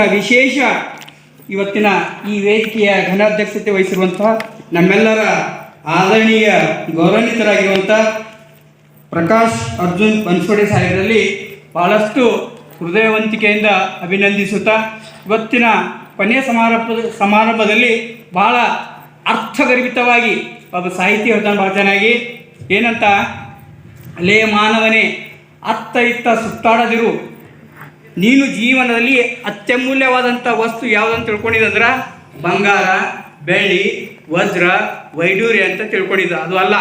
ಇವತ್ತು ನಿಜವಾದ ಜೀವನದಲ್ಲಿ ವಾಸ್ತವಿಕವಾಗಿ ನಿಜವಾದಂಥ ಬದುಕಬೇಕಾದರೆ ನಾವು ಕಾನೂನು ಅರಿವು ಇರಬೇಕು. ಅರಿವು ನೆರವು ಅನ್ನುವಂಥ ಒಂದು ಶಕ್ತಿ ಅದರಲ್ಲಿ ಇದೆ ಅನ್ನುವಂಥ ನಿಟ್ಟಿನಲ್ಲಿ ಈ 3 ದಿವಸ ಕಾರ್ಯಕ್ರಮ ಆಯೋಜನೆಗೊಂಡು ಭಾಳ ಸ್ಪಷ್ಟವಾಗಿ ಇವತ್ತು ಅನಿಸಿಕೆ ನನ್ನ ಒಂದು ಸೌಭಾಗ್ಯ ಸಮಾರೋಪ ಸಮಾರಂಭದಲ್ಲಿ ಭಾಗವಹಿಸುವಂಥದ್ದು. ಮೊದಲನೇ ದಿವಸ ನಾನು ಈಗಾಗಲೇ PLV ಸುಮಾರು 2000 ನಮ್ಮ ಗೌಡ್ರಿಗೆ ಗೊತ್ತಿದೆ. ಈ ವೇದಿಕೆ ಮೇಲೆ ಆಸೀನರಾಗಿರುವಂಥ ನಮ್ಮ ಶಿಕ್ಷಣಪ್ಪ ಪಾಟೀಲ್ರು ಮತ್ತು ನಮ್ಮ ಕೇಶವ್ ಸಾಹೇಬರು ಮತ್ತು ವಕೀಲ್ ಸಾಹೇಬರು, ಮಂಗಲಜಿ ಮೇಡಮ್ ಅವರು, ನಾನು PLV ಇದ್ದೇನೆ. ಆದರೆ ಈ ಪ್ರೇರಣಾ ತರಬೇತಿಯಿಂದ ನಾನು ಪ್ರೇರಣೆಯಾಗಿ ನಾನು ನಡೆದಂಥ ಒಂದು ಹೆಚ್ಚಿಗೆ ವಿಷಯ ತೆಗೆದುಕೊಳ್ಳಲ್ಲ. ನಾನು ನಿಜವಾಗಿಯೂ ವಾಸ್ತವಿಕವಾಗಿಯೂ ನಿಖರವಾಗಿಯೂ ಸ್ಪಷ್ಟವಾಗಿ ಹೇಳ್ತಾ ಇದ್ದೀನಿ. ನನ್ನ ಒಂದು ಈ PLVಯಿಂದ ಪ್ರೇರಣೆಯಾಗಿದ್ದಂಥ ಒಂದು ಘಟನೆ ಹೇಳಿ ನಾನು ಈ ಮಾತಿಗೆ, ಯಾಕೆ ವಿಷಯವು ನಾನು ತಿಳ್ಕೊಳ್ಳೋ ಸಮಯ ಆಗಿದೆ. ಅದಕ್ಕಾಗಿ ನಮ್ಮ ಸರ್ ಹೇಳಿದ್ರು, ಸರ್ ಸಮಯ ಜಾಸ್ತಿ ಇದೆ, ನಾನು ಸಮಯ ತೆಗೆದುಕೊಳ್ಳೋದಿಲ್ಲ. ಸಮಯ ಪಾಲನೆ, ಸಮಯ ಪ್ರಜ್ಞೆ, ಸಮಯ ನಿರ್ವಹಣೆ ಇವು ನನಗೆ ಚೆನ್ನಾಗಿದೆ. ನಾನು ಹಳ್ಳಿಯಿಂದ ದಿಲ್ಲಿವರೆಗೆ ಸಾಕಷ್ಟು ನಾನು RP ಆಗಿ ಕೆಲಸ ಮಾಡಿದ್ದೇನೆ. ನಾನು ಶರಣಪ್ಪ ಕಣಜಿ BRP ಬೀದರ್ ಅಂತ ನೀವು ಯಾರು ಕೇಳ್ರಿ, ಎಲ್ಲ ತಾಲೂಕಿನಲ್ಲಿ ನಾನು ತರಬೇತಿಯನ್ನು ತೆಗೆದುಕೊಂಡಿದ್ದೇನೆ. ಈಗ ನಾನು ಹುಮನಾಬಾದ್ ತಾಲೂಕಿನಲ್ಲಿ ಉಡುಪಿನಲ್ಲಿ ಮುಖ್ಯ ಗುರುಗಳಾಗಿ ಕೆಲಸ ನಿರ್ವಹಿಸ್ತಾ ಇದ್ದೇನೆ. ಬಂಧುಗಳೇ, ಈ ಕಾನೂನಿನಿಂದ ಬಹಳಷ್ಟು ನಾವು ಲಾಭವನ್ನು ಪಡೆದುಕೊಂಡು ನಮ್ಮ ನಿಜ ಜೀವನದಲ್ಲಿ ಬದುಕಿನಲ್ಲಿ ಅಳವಡಿಸ್ಕೊಳ್ಬೇಕು, ಅದು ಪಾಲನೆ ಮಾಡಬೇಕು, ಅದು ಮುಖ್ಯವಾದಂಥವು. ಖಾಲಿ 3 ದಿವಸ ತರಬೇತಿ ತೊಗೊಂಡಿವಿ, ಇಷ್ಟಕ್ಕೆ ಬಿಡಬಾರ್ದು. 3 ಸ್ತರಗಳಲ್ಲಿ ನಾವು ಅಧ್ಯಯನಶೀಲರಾಗಬೇಕು, ನಿರಂತರವಾಗಿ ಸತತವಾಗಿ. ಕೌಟುಂಬಿಕ ಸ್ತರ ಮತ್ತು ಶಾಲಾ ಸ್ತರ ಮತ್ತು ಸಮಾಜಮುಖಿಯಾಗಿ ನಾವೆಲ್ಲರೂ ಬಂದವರು ಸಮಾಜಮುಖಿಯಾಗಿ ಕೆಲಸ ಮಾಡಬೇಕು. ಇವೆಲ್ಲವೂ ಇವತ್ತು ಅಧಿಕಾರಿ ವರ್ಗ, ನ್ಯಾಯಾಧೀಶರ ವರ್ಗ ಎಲ್ಲ ಏನು ಹೇಳಿದ್ದಾರೆ ಎಲ್ಲ ವಿಷಯವನ್ನು ಮನದಟ್ಟು ಮಾಡಿಕೊಂಡು ನಮ್ಮ ಬದುಕಿನಲ್ಲಿ ಬಂದಂಥ ಕಷ್ಟ ಕಾರ್ಪಣ್ಯಕ್ಕೆ ನಾವು ನೆರವಾಗಿ ಇನ್ನೊಬ್ಬರಿಗೆ ದಾರಿದೀಪವಾಗಿ ಕೆಲಸ ಮಾಡಬೇಕು. ಅದು ನನ್ನ ಜೀವನದಲ್ಲಿ ನಾನು 2022ರಲ್ಲಿ ಒಂದು ನಡೆದಂಥ ಘಟನೆಯಲ್ಲಿ ನಾನು 2 ದಿವಸ ನನಗೆ ಮೊದಲೇ ಪ್ರೇರಣಾ ಈ ಒಂದು ತರಬೇತಿ ಇದೆ ಅಂತ ನನಗೆ ಸೂಚನೆ ಇದ್ದರೂ ಸಹಿತ ನನಗೆ ಮೊದಲನೇ ದಿವಸ ಬರಲಿಕ್ಕೆ ಆಗಲಿಲ್ಲ. ಏಕೆಂದರೆ 2022ರಲ್ಲಿ ಒಂದು ನಡೆದಂಥ ಘಟನೆಯಲ್ಲಿ ಗಂಡ ಹೆಂಡತಿ ಜಗಳದ ಮಧ್ಯೆ ನಾನು ವಿಟ್ನೆಸ್ ಕೊಟ್ಟೆ ಸರ್. ಇದು ವಾಸ್ತವಿಕವಾಗಿ ಹೇಳ್ತಾ ಇದ್ದೀನಿ. ಮಾಧವನಗರನಲ್ಲಿ ರಜನಿ ಅಂತ ಒಬ್ಬ ಹುಡುಗಿ ಪ್ರಶಾಂತ್ ಎಂಬ ವಿವಾಹ ಆಯಿತು. ಗಂಡ ಹೆಂಡತಿ ಮಧ್ಯದಲ್ಲಿ ಜಗಳ ಆಗಿ ಅದು ಕೋರ್ಟ್ ಮೆಟ್ಟಲು ಹತ್ತು ಸರ್. ಕೋರ್ಟ್ ಮೆಟ್ಟಲು ಹತ್ತ ತಕ್ಷಣ ಅವರು ಒಂದು ಇದು ಆದರೆ ನೈಜವಾದಂಥ ವಾಸ್ತವಿಕವಾದ ಪ್ರೇರಣಾ ತರಬೇತಿ ನನ್ನ ಕಾನೂನು ಬಗ್ಗೆ ಆಗಲಿ ಪರವಾಗಿಲ್ಲ, ನಾನು ಗೌರ್ಮೆಂಟ್ ಸರ್ವೆಂಟ್ ಇದ್ದರೂ ಸಹಿತ ನಿಮಗೆ ವಿಟ್ನೆಸ್ ಕೊಡ್ತೀನಿ ಅಂತನ್ನುವಂಥದ್ರಲ್ಲಿ ಹೋಗಿ ಅಲ್ಲಿ ಸಹಿ ಹಾಕಿದೆ. 2022ರಲ್ಲಿ ಹಾಕಿದಂಥ ಸಹಿ ನನಗೆ ಮೊನ್ನೆ ತಾನೇ ನನಗೆ ವಕೀಲ್ ಸಾಹೇಬರು ಫೋನ್ ಮಾಡಿದ್ರು. ಆ ಕೇಸನ್ನು ಬೀದರ್ನಿಂದ ಚಿಂಚೋಳಿ ವರ್ಗಾವಣೆಗೆ ನನಗೆ ಗೊತ್ತಿಲ್ಲ, ಅಡ್ವಾನ್ಸ್ ಬ್ಯಾಕ್ ನೆನಪೋಯ್ತು. ಅವರು ಕಾಲ್ ಮಾಡಿದ್ರು, ಸರ್ ನೀವು ಬರಬೇಕು, ನೀವು ವಿಟ್ನೆಸ್ನಲ್ಲಿ ಇದ್ರಿ ಅಂತ. ಇದೇನು ಬಂತಪ್ಪ, ನಾನು ಗೌರ್ಮೆಂಟ್ ಸರ್ವೆಂಟ್ ಇದ್ದೀನಿ, ಹ್ಯಾಂಗೆ ಮಾಡಲಿ ಅಂತ ಎಲ್ಲ ವಕೀಲರು. ನಮ್ಮ ರಾಜ್ಕುಮಾರ್ ಕಾಮ ಅಂತ ನಮ್ಮ ಸಡ್ಕೂರು ವಕೀಲಿದ್ದಾರೆ ನ್ಯಾಯಾಧೀಶ. ಆ ನ್ಯಾಯಾಲಯದಲ್ಲಿ ಅವ್ರು ಕೇಳಿದ ಅವ್ರಿಗೆ ಹಿಂಗೆ ಕೊಟ್ಟೀನ್ರಿ ಮತ್ತು ಹ್ಯಾಂಗ ಅಂತ. ಏನಾಗೋದಿಲ್ಲ, ಇಷ್ಟು ನೀನು PLV ಆಗಿ ಇಷ್ಟು ಹೆದರ್ತೀನಿ ಅಂತ ಅವ್ರು ಧೈರ್ಯ ತಂದರು ನನಗೆ. ನಾನು ನೇರವಾಗಿ ಇಲ್ಲಿಗೆ ಬರಲಿಲ್ಲ, ಸೀದಾ ಚುಂಚೋಳಿಗೆ ಹೋದೆ. ಅಲ್ಲಿ ಹೋಗಿದ ತಕ್ಷಣ ಮುಂಜಾನೆ 10 ಗಂಟೆಗೆ ಸರಿಯಾಗಿ ಅಲ್ಲಿ ಸಮಯ ಪ್ರಜ್ಞೆಗೆ 10 ಗಂಟೆಗೆ ಅಲ್ಲಿ ಉಳಿದೆ. ಅಲ್ಲಿ ಜಡ್ಜ್ ಸಾಹೇಬರೆಲ್ಲ ಬರಲಿಕ್ಕೆ ಅವರೆಲ್ಲ ನಮ್ಮ ಕೇಸ್ ಬರೋದಕ್ಕೆ 12 ಆಯಿತು. 12 ಆದ ತಕ್ಷಣ ಅವ್ರು ಹೇಳಿದರು, ಅಲ್ಲಿ ನಾನು ಫಸ್ಟ್ ಹೋಗಿದ್ದು ಕೋರ್ಟ್ನಲ್ಲಿ ಕಟ್ಕಡೆಯಲ್ಲಿ ನಿಂತು ಮಾತಾಡಿದ್ದು ಫಸ್ಟ್ ಟೈಮ್ ಸರ್. ವಿಟ್ನೆಸ್ ಕೊಟ್ಟಿದ್ದ ಸಲುವಾಗಿ ಕೋರ್ಟ್ನಲ್ಲಿ ಹೋಗಿದ್ದು ನಾನು ಫಸ್ಟ್ ಟೈಮು. ಹೋದ ತಕ್ಷಣ ಕರೆದು ನಿನ್ನ ಹೆಸರೇನು, ಅದರಲ್ಲೊಂದು ಸ್ಲೋಗನ್ ಇತ್ತು, ನಾನು ಏನು ಹೇಳಬೇಕು, ದೇವರ ಮೇಲೆ ಪ್ರಮಾಣ ಮಾಡಿ ಸತ್ಯವನ್ನೇ ನುಡಿತೇನೆ, ಸತ್ಯ ಬಿಟ್ಟು ಇನ್ನೊಂದು ನುಡಿಯುವುದಿಲ್ಲ ಪ್ರಮಾಣ ಮಾಡಿದೆ. ಆ ಸ್ಲೋಗನ್ ಮೇಲೆ ಪ್ರಮಾಣ ಮಾಡಿ ಎಲ್ಲ ಎಳೆಯಾಗಿ ಬಿಡಿಯಾಗಿ ಸ್ಪಷ್ಟವಾಗಿ ಆ ಪ್ರಕರಣದಲ್ಲಿರುವಂಥ ವಿಷಯವನ್ನು ನನಗೆ ಕೇಳಿದರು. ನಾನು ನಿರ್ಗಳವಾಗಿ ಅದಕ್ಕೆ ಉತ್ತರ ಕೊಟ್ಟ ತಕ್ಷಣ ಹೌದು 13ನೇ ತಾರೀಕು 4ನೇ ತಿಂಗಳು 2022ರಲ್ಲಿ ನಡೆದಂಥ ಕೇಸ್ ಹೌದು ಇದು ಸರ್. ನೀವು ನೋಡಿದ್ರೇನು? ನೋಡಿಲ್ಲ ಸರ್, ನಾನು ಹೀಗೆ ಹೋಗ್ತಾ ಇದ್ದೆ, ನನಗೆ ಜಮಾನತ್ ಕೊಡ್ರಿ ಅಂತಂದ್ರೆ ಕೊಟ್ಟಿದ್ದೆ. ನಾನು ನೋಡಿಲ್ಲ ಜಗಳ ಆಡಿದ್ದು, ನೀವು ಕೊಡ್ರಿ ಅಂತ ಹೇಳಿದ್ರೆ ನಾನು ಇಷ್ಟ ಕೊಟ್ಟೆ. ಅದು ಯಾವ ಪ್ರೇರಣೆ ಅಂತಂದ್ರೆ ನಮ್ಮ ಅರೆಕಾಲಿಕ ಸ್ವಯಂ ಸೇವಕರ ಪ್ರೇರಣೆ. ನಾನು ತೆಗೆದುಕೊಂಡ ತರಬೇತಿ ಕಾನೂನು ಕೊಟ್ಟಿದ್ದಾರಲ್ಲ, ಅದು ಪ್ರೇರಣೆಯಿಂದ ನಾನು ಕೊಟ್ಟಿದ್ದೇನೆ ಅಂತಂದಾಗ ಅವ್ರು ಜಡ್ಜ್ ಸಾಹೇಬ್ ಬಂದರು, ಆಯ್ತು ಓಕೆ ಅಂತ ಹೇಳಿ ನಾನು ಅದ್ರ ಕ್ಷಮೆ ಕೇಳ್ತೀನಿ. ನನಗೆ ನಿನ್ನೆ ಭಾಗವಹಿಸಲಿಕ್ಕೆ ಅವಕಾಶ ಆಗಲಿಲ್ಲ ಅಲ್ಲಿ ಹೋಗಿದ್ದಕ್ಕಾಗಿ, ಆದರೆ ಇದು ನಾನು ಮಿಸ್ ಮಾಡ್ಕೊಂಡಿದ್ದೀನಿ. ಆದರೆ ಇಂಥ ಎಲ್ಲ ಇವತ್ತ ಅನುಭವಿ ನುರಿತ ಎಲ್ಲ ನ್ಯಾಯಾಧೀಶರಿದ್ದಾರೆ. ಹಳೆಯ ಶ್ರೀಗಂಧದ ಮರವು ಎಷ್ಟು ಹಳೇದಾಗ್ತದ ಅಷ್ಟು ಸುಗಂಧ ಘಮಕಿ ಪರಿಮಳ ಬೀರ್ತದೆ. ಹಂಗೆ ನಮ್ಮ ನ್ಯಾಯಾಧೀಶರು ಭಾಳ ನಮ್ಮ ಪಾಟೀಲ್ ಅಣ್ಣವರು ಸಹಿತ ಇಷ್ಟು ಅವ್ರು ಎತ್ತಿದ ಕೈ ಕಾನೂನಲ್ಲಿ ಮುಂಜಾನೆ ವಾಕಿಂದ ಬೆಟ್ಟಿದ್ದಾರೆ ಅವರು. ಅವ್ರಿಗೆ ಮುಂಜಾನೆ ಅವ್ರು ಹೇಳಿದ್ರು ನೀನು ಹೇಳಬೇಕಾಗಿತ್ತಂದ್ರೆ ನಾನು ಹಿಂಗೆ ಕೇಸಿನಲ್ಲಿ ಹೋಗಿದ್ದೆ, ನಾನು ಹೇಳಿಲ್ಲ, ಅದು ಗೌಪ್ಯವಾಗಿ ಇಟ್ಕೊಂಡು ಇವತ್ತು ಈ ಕಾರ್ಯಕ್ರಮದ ಭಾಗಿ ನನಗೆ ಭಾಳ ಖುಷಿ ಆಯಿತು. ಈಜುಗಾರನು ಈ ದಡದಿಂದ ಈ ದಡಕ್ಕೆ ಅಂದ್ರೆ ಸಮುದ್ರದ ದಡ ಇರ್ತದಲ್ಲ, ಈ ದಡದಿಂದ ಈ ದಡಕ್ಕೆ ಇದು ದಾಟ್ ಈಚಕ್ಕೆ ಹೋಗಿದ ಮೇಲೆ ಹಿಂದೆ ತಿರುಗಿ ನೋಡಿದಾಗ ಎಷ್ಟು ಖುಷಿ ಆಗ್ತದೆ, ಎಷ್ಟು ಆನಂದ ಆಗ್ತದಂದ್ರೆ ಹೇಳಕ್ಕೆ ಬರಲ್ಲ. ಹಂಗೆ ಇವತ್ತು ಈ ಒಂದು ತರಬೇತಿಯಲ್ಲಿ ಪ್ರೇರಣಾ ತರಬೇತಿಯಲ್ಲಿ ಭಾಗವಹಿಸಿ ಇಂಥ ಮಹನೀಯರ ಒಂದು ಮುಖ ನೋಡೋದಕ್ಕೆ ಸೌಭಾಗ್ಯ, ನಿಮ್ಮೆಲ್ಲರವನ್ನು ನೋಡೋದಕ್ಕೆ ನನ್ನ ಸೌಭಾಗ್ಯ ಸಿಕ್ತು. ಅದು ಎಲ್ಲರಿಗೂ ಶರಣಪರ ಶರಣಾರ್ಥಿಗಳನ್ನು ಸಲ್ಲಿಸಿ ನನ್ನ ಮಾತಿಗೆ ವಿರಾಮ ಕೊಡುತ್ತೇನೆ. ಆಗ ಕೊನೆಯಲ್ಲಿ ಒಂದು ಮಾತು, ಅಗರ್ವ ಶ್ರೀಮಂತ ತಿರುಪತಿ ತಿಮ್ಮಪ್ಪನಿಗೆ ನಿಂತು ನಮಸ್ಕಾರ, ಪರಮಧಾಮ ಪರಮಾತ್ಮನಿಗೆ ಕೂತು ನಮಸ್ಕಾರ, ಶ್ರೀರಂಗನಾಥ ಸ್ವಾಮಿಗೆ ಅಡ್ಡ ಬಿದ್ದು ನಮಸ್ಕಾರ, ನಿಮ್ಮೆಲ್ಲರಿಗೆ ಶರಣಪರ ಶರಣು ಸಲ್ಲಿಸಿ ನಾನು ಶರಣಾರ್ಥಿ ಹೇಳಿ ನನ್ನ ಮಾತಿಗೆ ವಿರಾಮ ಕೊಡುತ್ತೇನೆ. ಶರಣಾರ್ಥಿ. ಈಗ ಶ್ರೀನಿವಾಸ್ ಅವರಿಂದ ಒಂದು ಕೊನೆಯ ಗಾಯನ, ಅದಾದ್ಮೇಲೆ ಫೋಟೋ ಸೆಷನ್ ಮಾಡಿ ಉತ್ಕೊಳ್ತಾರೆ. ಬೇಕಂತ ಹರಕೆ ಹೊತ್ತು ಹಡೆದರ ಮಗನ ಏನು ಆಯ್ತು ಮುಂದ, ಕೇಳಿರಿ ಏನು ಆಯ್ತ ಮುಂದ, ಮುಪ್ಪಿನ ಕಾಲಕ ಜೋಪಾನ ಮಾಡಕ ಮಕ್ಕಳು ಬೇಕಂತ ಹರಕೆಯ ಹೊತ್ತು ಹಡೆದರ ಮಗನ ಏನು ಆಯ್ತು ಮುಂದ, ಕೇಳಿರಿ ಏನು ಆಯ್ತು ಮುಂದ. ಬಡತನದಾಗ ಬೆಳೆಸ್ಯಾರ ಮಗನ ಹುಣಿಮೆ ಚಂದ್ರನಂಗ, ಹಾಲು ಕುಡಿದು ಹವಳ ಅಂಗದಂಗ ಬೆಳೆದನ ಮಗನು ಮುತ್ತಿನಂಗ, ಪೂರ ದೇವರಿಗೆ ಬೇಡಿಕೊಳ್ಳುತ್ತರ ಮಗನ ಕಾಯಿರಂತ, ತಾಯಿ ತಂದೆರು ಮಗನ ಕಳಿಸ್ಯಾರ ಶಾಲೆ ಕಲಿಯಕಂತ, 10ನೇ ತನಕ ಊರಲ್ಲಿ ಕಲಿತು ದೊಡ್ಡ ಊರಿಗೆ ನಡೆದ, ತಂದೆ ತಾಯಿಯನ್ನು ಹೇಳ್ಯಾನ ಮಗನು ಕಲಿಯಕ ಹೊಂಟನಂತ, ದುಡಿದು ತಿನ್ನುವ ಬಡವರು ಇವರು ದುಡ್ಡಲ್ಲಿ ಬರಬೇಕಾ, ಅವರಿವರ ಕಾಲಿಡಿದು ಮಗನಿಗೆ ಕಲಿಯಕ ಹಣ ತಂದರಂತ, ಕಲಿಯಕ್ಕೆ ಹೊರಟೆ ಬಿಟ್ಟನಂತ. ಮುಪ್ಪಿನ ಕಾಲಕ ಜೋಪಾನ ಮಾಡಕ ಮಕ್ಕಳು ಬೇಕಂತ ಹರಕೆ ಹೊತ್ತು ಹಡದರ ಮಗನ ಏನು ಆಯ್ತು ಮುಂದ, ಕೇಳಿರಿ ಏನು ಆಯ್ತು ಮುಂದ. ಕಲಿಯೋದು ಬಿಟ್ಟ ಬೇರೆದು ಕಲಿತಾ ಹೋದ ಊರಿನಲ್ಲಿ, ಕುಡಿದು ನಿಷಾದಾಗ ಬಿದ್ದಾನ ದೊಡ್ಡ ಶಹರದಲ್ಲಿ, ತಂದೆ ತಾಯಿಗೆ ಬರೆದು ಹಾಕೆನ ಪ್ರೀತಿಯ ಪತ್ರದಲ್ಲಿ, 50,000 ಕಳಿಸಿರಿ ಅಂತ ತಿಳಿಸೆನ ಓಲೆಯಲ್ಲಿ, ಹೊಲ ಮನಿ ಮಾರಿ ಹಣ ಕೆಳವೆರ ಮಗನಿಗೆ ಪ್ರೀತಿಯಲ್ಲಿ, ತಂದೆ ತಾಯಿ ಬಂದು ಉಳಿದಾವ ಊರ ಬಯಲು ಭೂಮಿಯಲ್ಲಿ, ವಿಷದ ಹಾವು ಇದು ಹುಟ್ಟ್ಯಾದ ನಮಗಂತ ತಿಳಿಲಿಲ್ಲ ಮೋಹದಲ್ಲಿ, ಮಗ ಕಲಿತು ಮುಂದ ಸುಖದಿರಲಿ ಅಂತ ಬೇಡ್ಯಾರ ದೇವರಲ್ಲಿ, ಹರಕೆ ಹೊತ್ತಾರ ಶಿವನಲ್ಲಿ. ಮುಪ್ಪಿನ ಕಾಲಕ ಜೋಪಾನ ಮಾಡಕ ಮಕ್ಕಳು ಬೇಕಂತ ಹರಕೆ ಹೊತ್ತು ಹಡೆದರ ಮಗನ ಏನು ಆಯ್ತು ಮುಂದ, ಕೇಳಿರಿ ಏನು ಆಯ್ತು ಮುಂದ.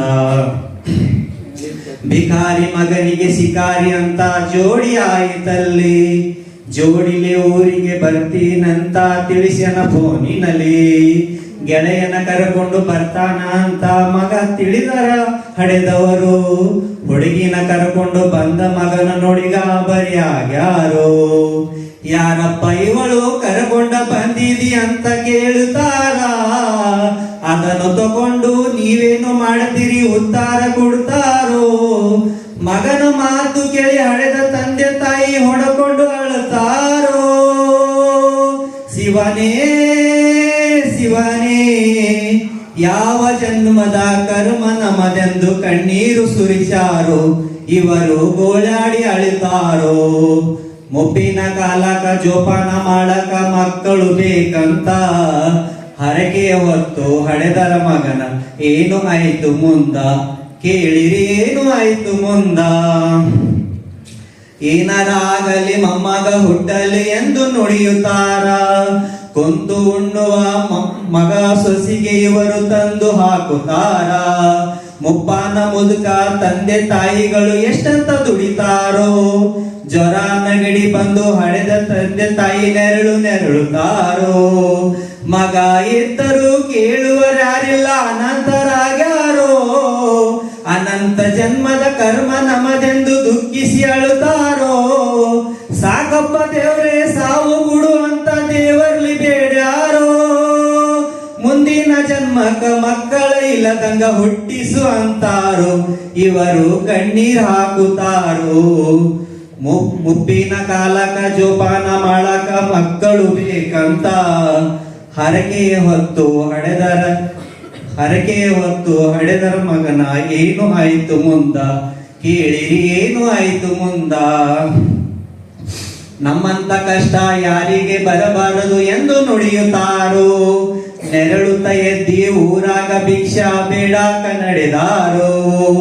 ಕೈಯಾಗ ಉಸಿರಿಲ್ಲ ನನ್ನಂತ ಕಷ್ಟ ಯಾರಿಗೆ ಬರಬಾರದೆಂದು ನುಡಿತಾರೋ. ಭಿಕ್ಷಕರಂದು ನಮ್ಮಂತ ಕಷ್ಟ ಯಾರಿಗೆ ಬರಬಾರದೆಂದು ನುಡಿಯುತ್ತಾರೋ. ನೆರಳುತ್ತ ಎದ್ದಿ ಊರಾಗ ಭಿಕ್ಷಾ ಬೇಡಾಕ ನಡೆದಾರೋ. ನಡಿಯಾಕ ಉಸಿರಿಲ್ಲ ಕೈಯಾಗ ಕೋಲಿಲ್ಲ ಹೆಂಗ ಹೋಗುತ್ತಾರೋ. ಮನಿ ತಿರುಗಿ ರೊಟ್ಟಿ ನೀಡಿರೆಂದು ಭಿಕ್ಷಾ ಬೇಡುತ್ತಾರೋ.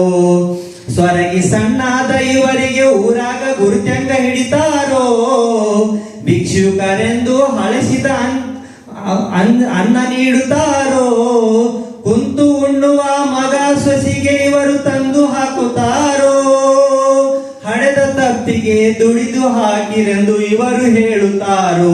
ಕರುಣೆ ಇಲ್ಲದ ಕಟುಕರೋ, ಮುಪ್ಪಿನ ಕಾಲಕ ಜೋಪಾನ ಮಾಡಕ ಮಕ್ಕಳು ಬೇಕಂತ ಹರಕೆ ಹೊತ್ತು ಹಡೆದರ ಮಗನ ಏನು ಆಯ್ತು ಮುಂದ, ಕೇಳಿರಿ ಏನು ಆಯ್ತು ಮುಂದ.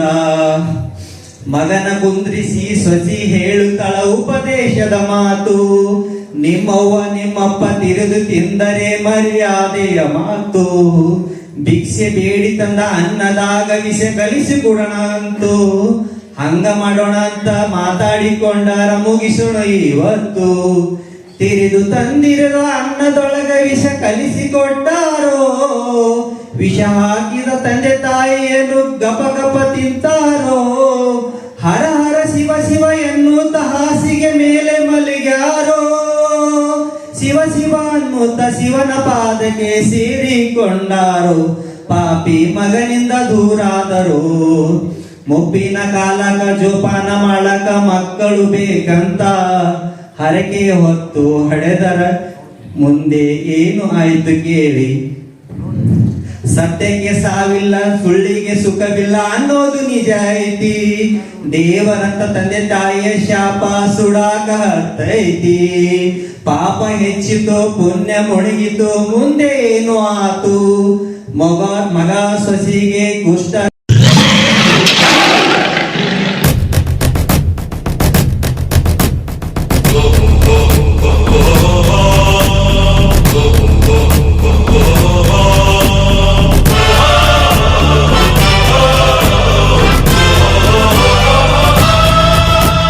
ಹಸಿದಾಗ ಅನ್ನ ದಣಿದಾಗ ನೀರು ಕೊಡದಿದ್ದ ಮೇಲೆ ಏನ್ ಚಂದವೋ ಏನ್ ಚಂದವೋ. ಮನಸ್ಸಿದ್ದು ಪ್ರೀತಿ ಕೈಯಿದ್ದು ಗಾನ ಕೊಡದಿದ್ದ ಮೇಲೆ ಏನ್ ಚಂದವೋ ಏನ್ ಚಂದವೋ. ಭೂಮಿ ತಾಯಿ ತಂದ ಬೆವರಿನ ಸಿರಿ ಹಂಚಿಕೊಂಡು ತಿನ್ನದೇ ಇದ್ರೆ ಏನ್ ಚಂದವೋ. ಹಸಿದಾಗ ಅನ್ನ ದಣಿದಾಗ ನೀರು ಕೊಡದಿದ್ದ ಮೇಲೆ ಏನ್ ಚಂದವೋ ಏನ್ ಚಂದವೋ. ಭೂಮಿ ತಾಯಿ ತಂದ ಬೆವರಿನ ಸಿರಿ ಹಂಚಿಕೊಂಡು ತಿನ್ನದೇ ಇದ್ರೆ ಏನ್ ಚಂದವೋ.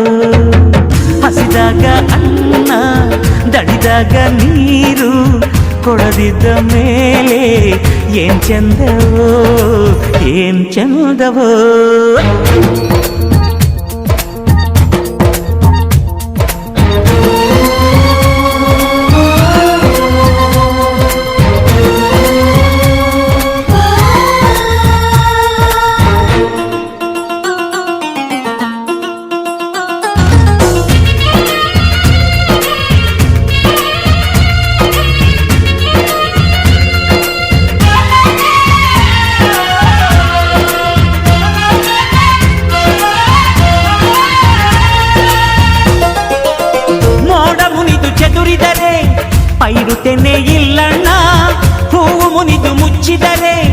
ಜೇನುಗೂಡೆ ಇಲ್ಲಣ್ಣ ತನ್ನೆಲ್ಲ ಕೆಚ್ಚಲು ಕರುವಿಗೆ ಅಂದರೆ ಹಸುವಿನ ಹಾಲೇ ನಮಗಿಲ್ಲ, ಹಸುವಿನ ಹಾಲೇ ನಮಗಿಲ್ಲ. ನೀಡೋ ಈ ನಿಯಮ ಪಾಲಿಸದಿದ್ದರೆ ಏನ್ ಚಂದವೋ ಏನ್ ಚಂದವೋ.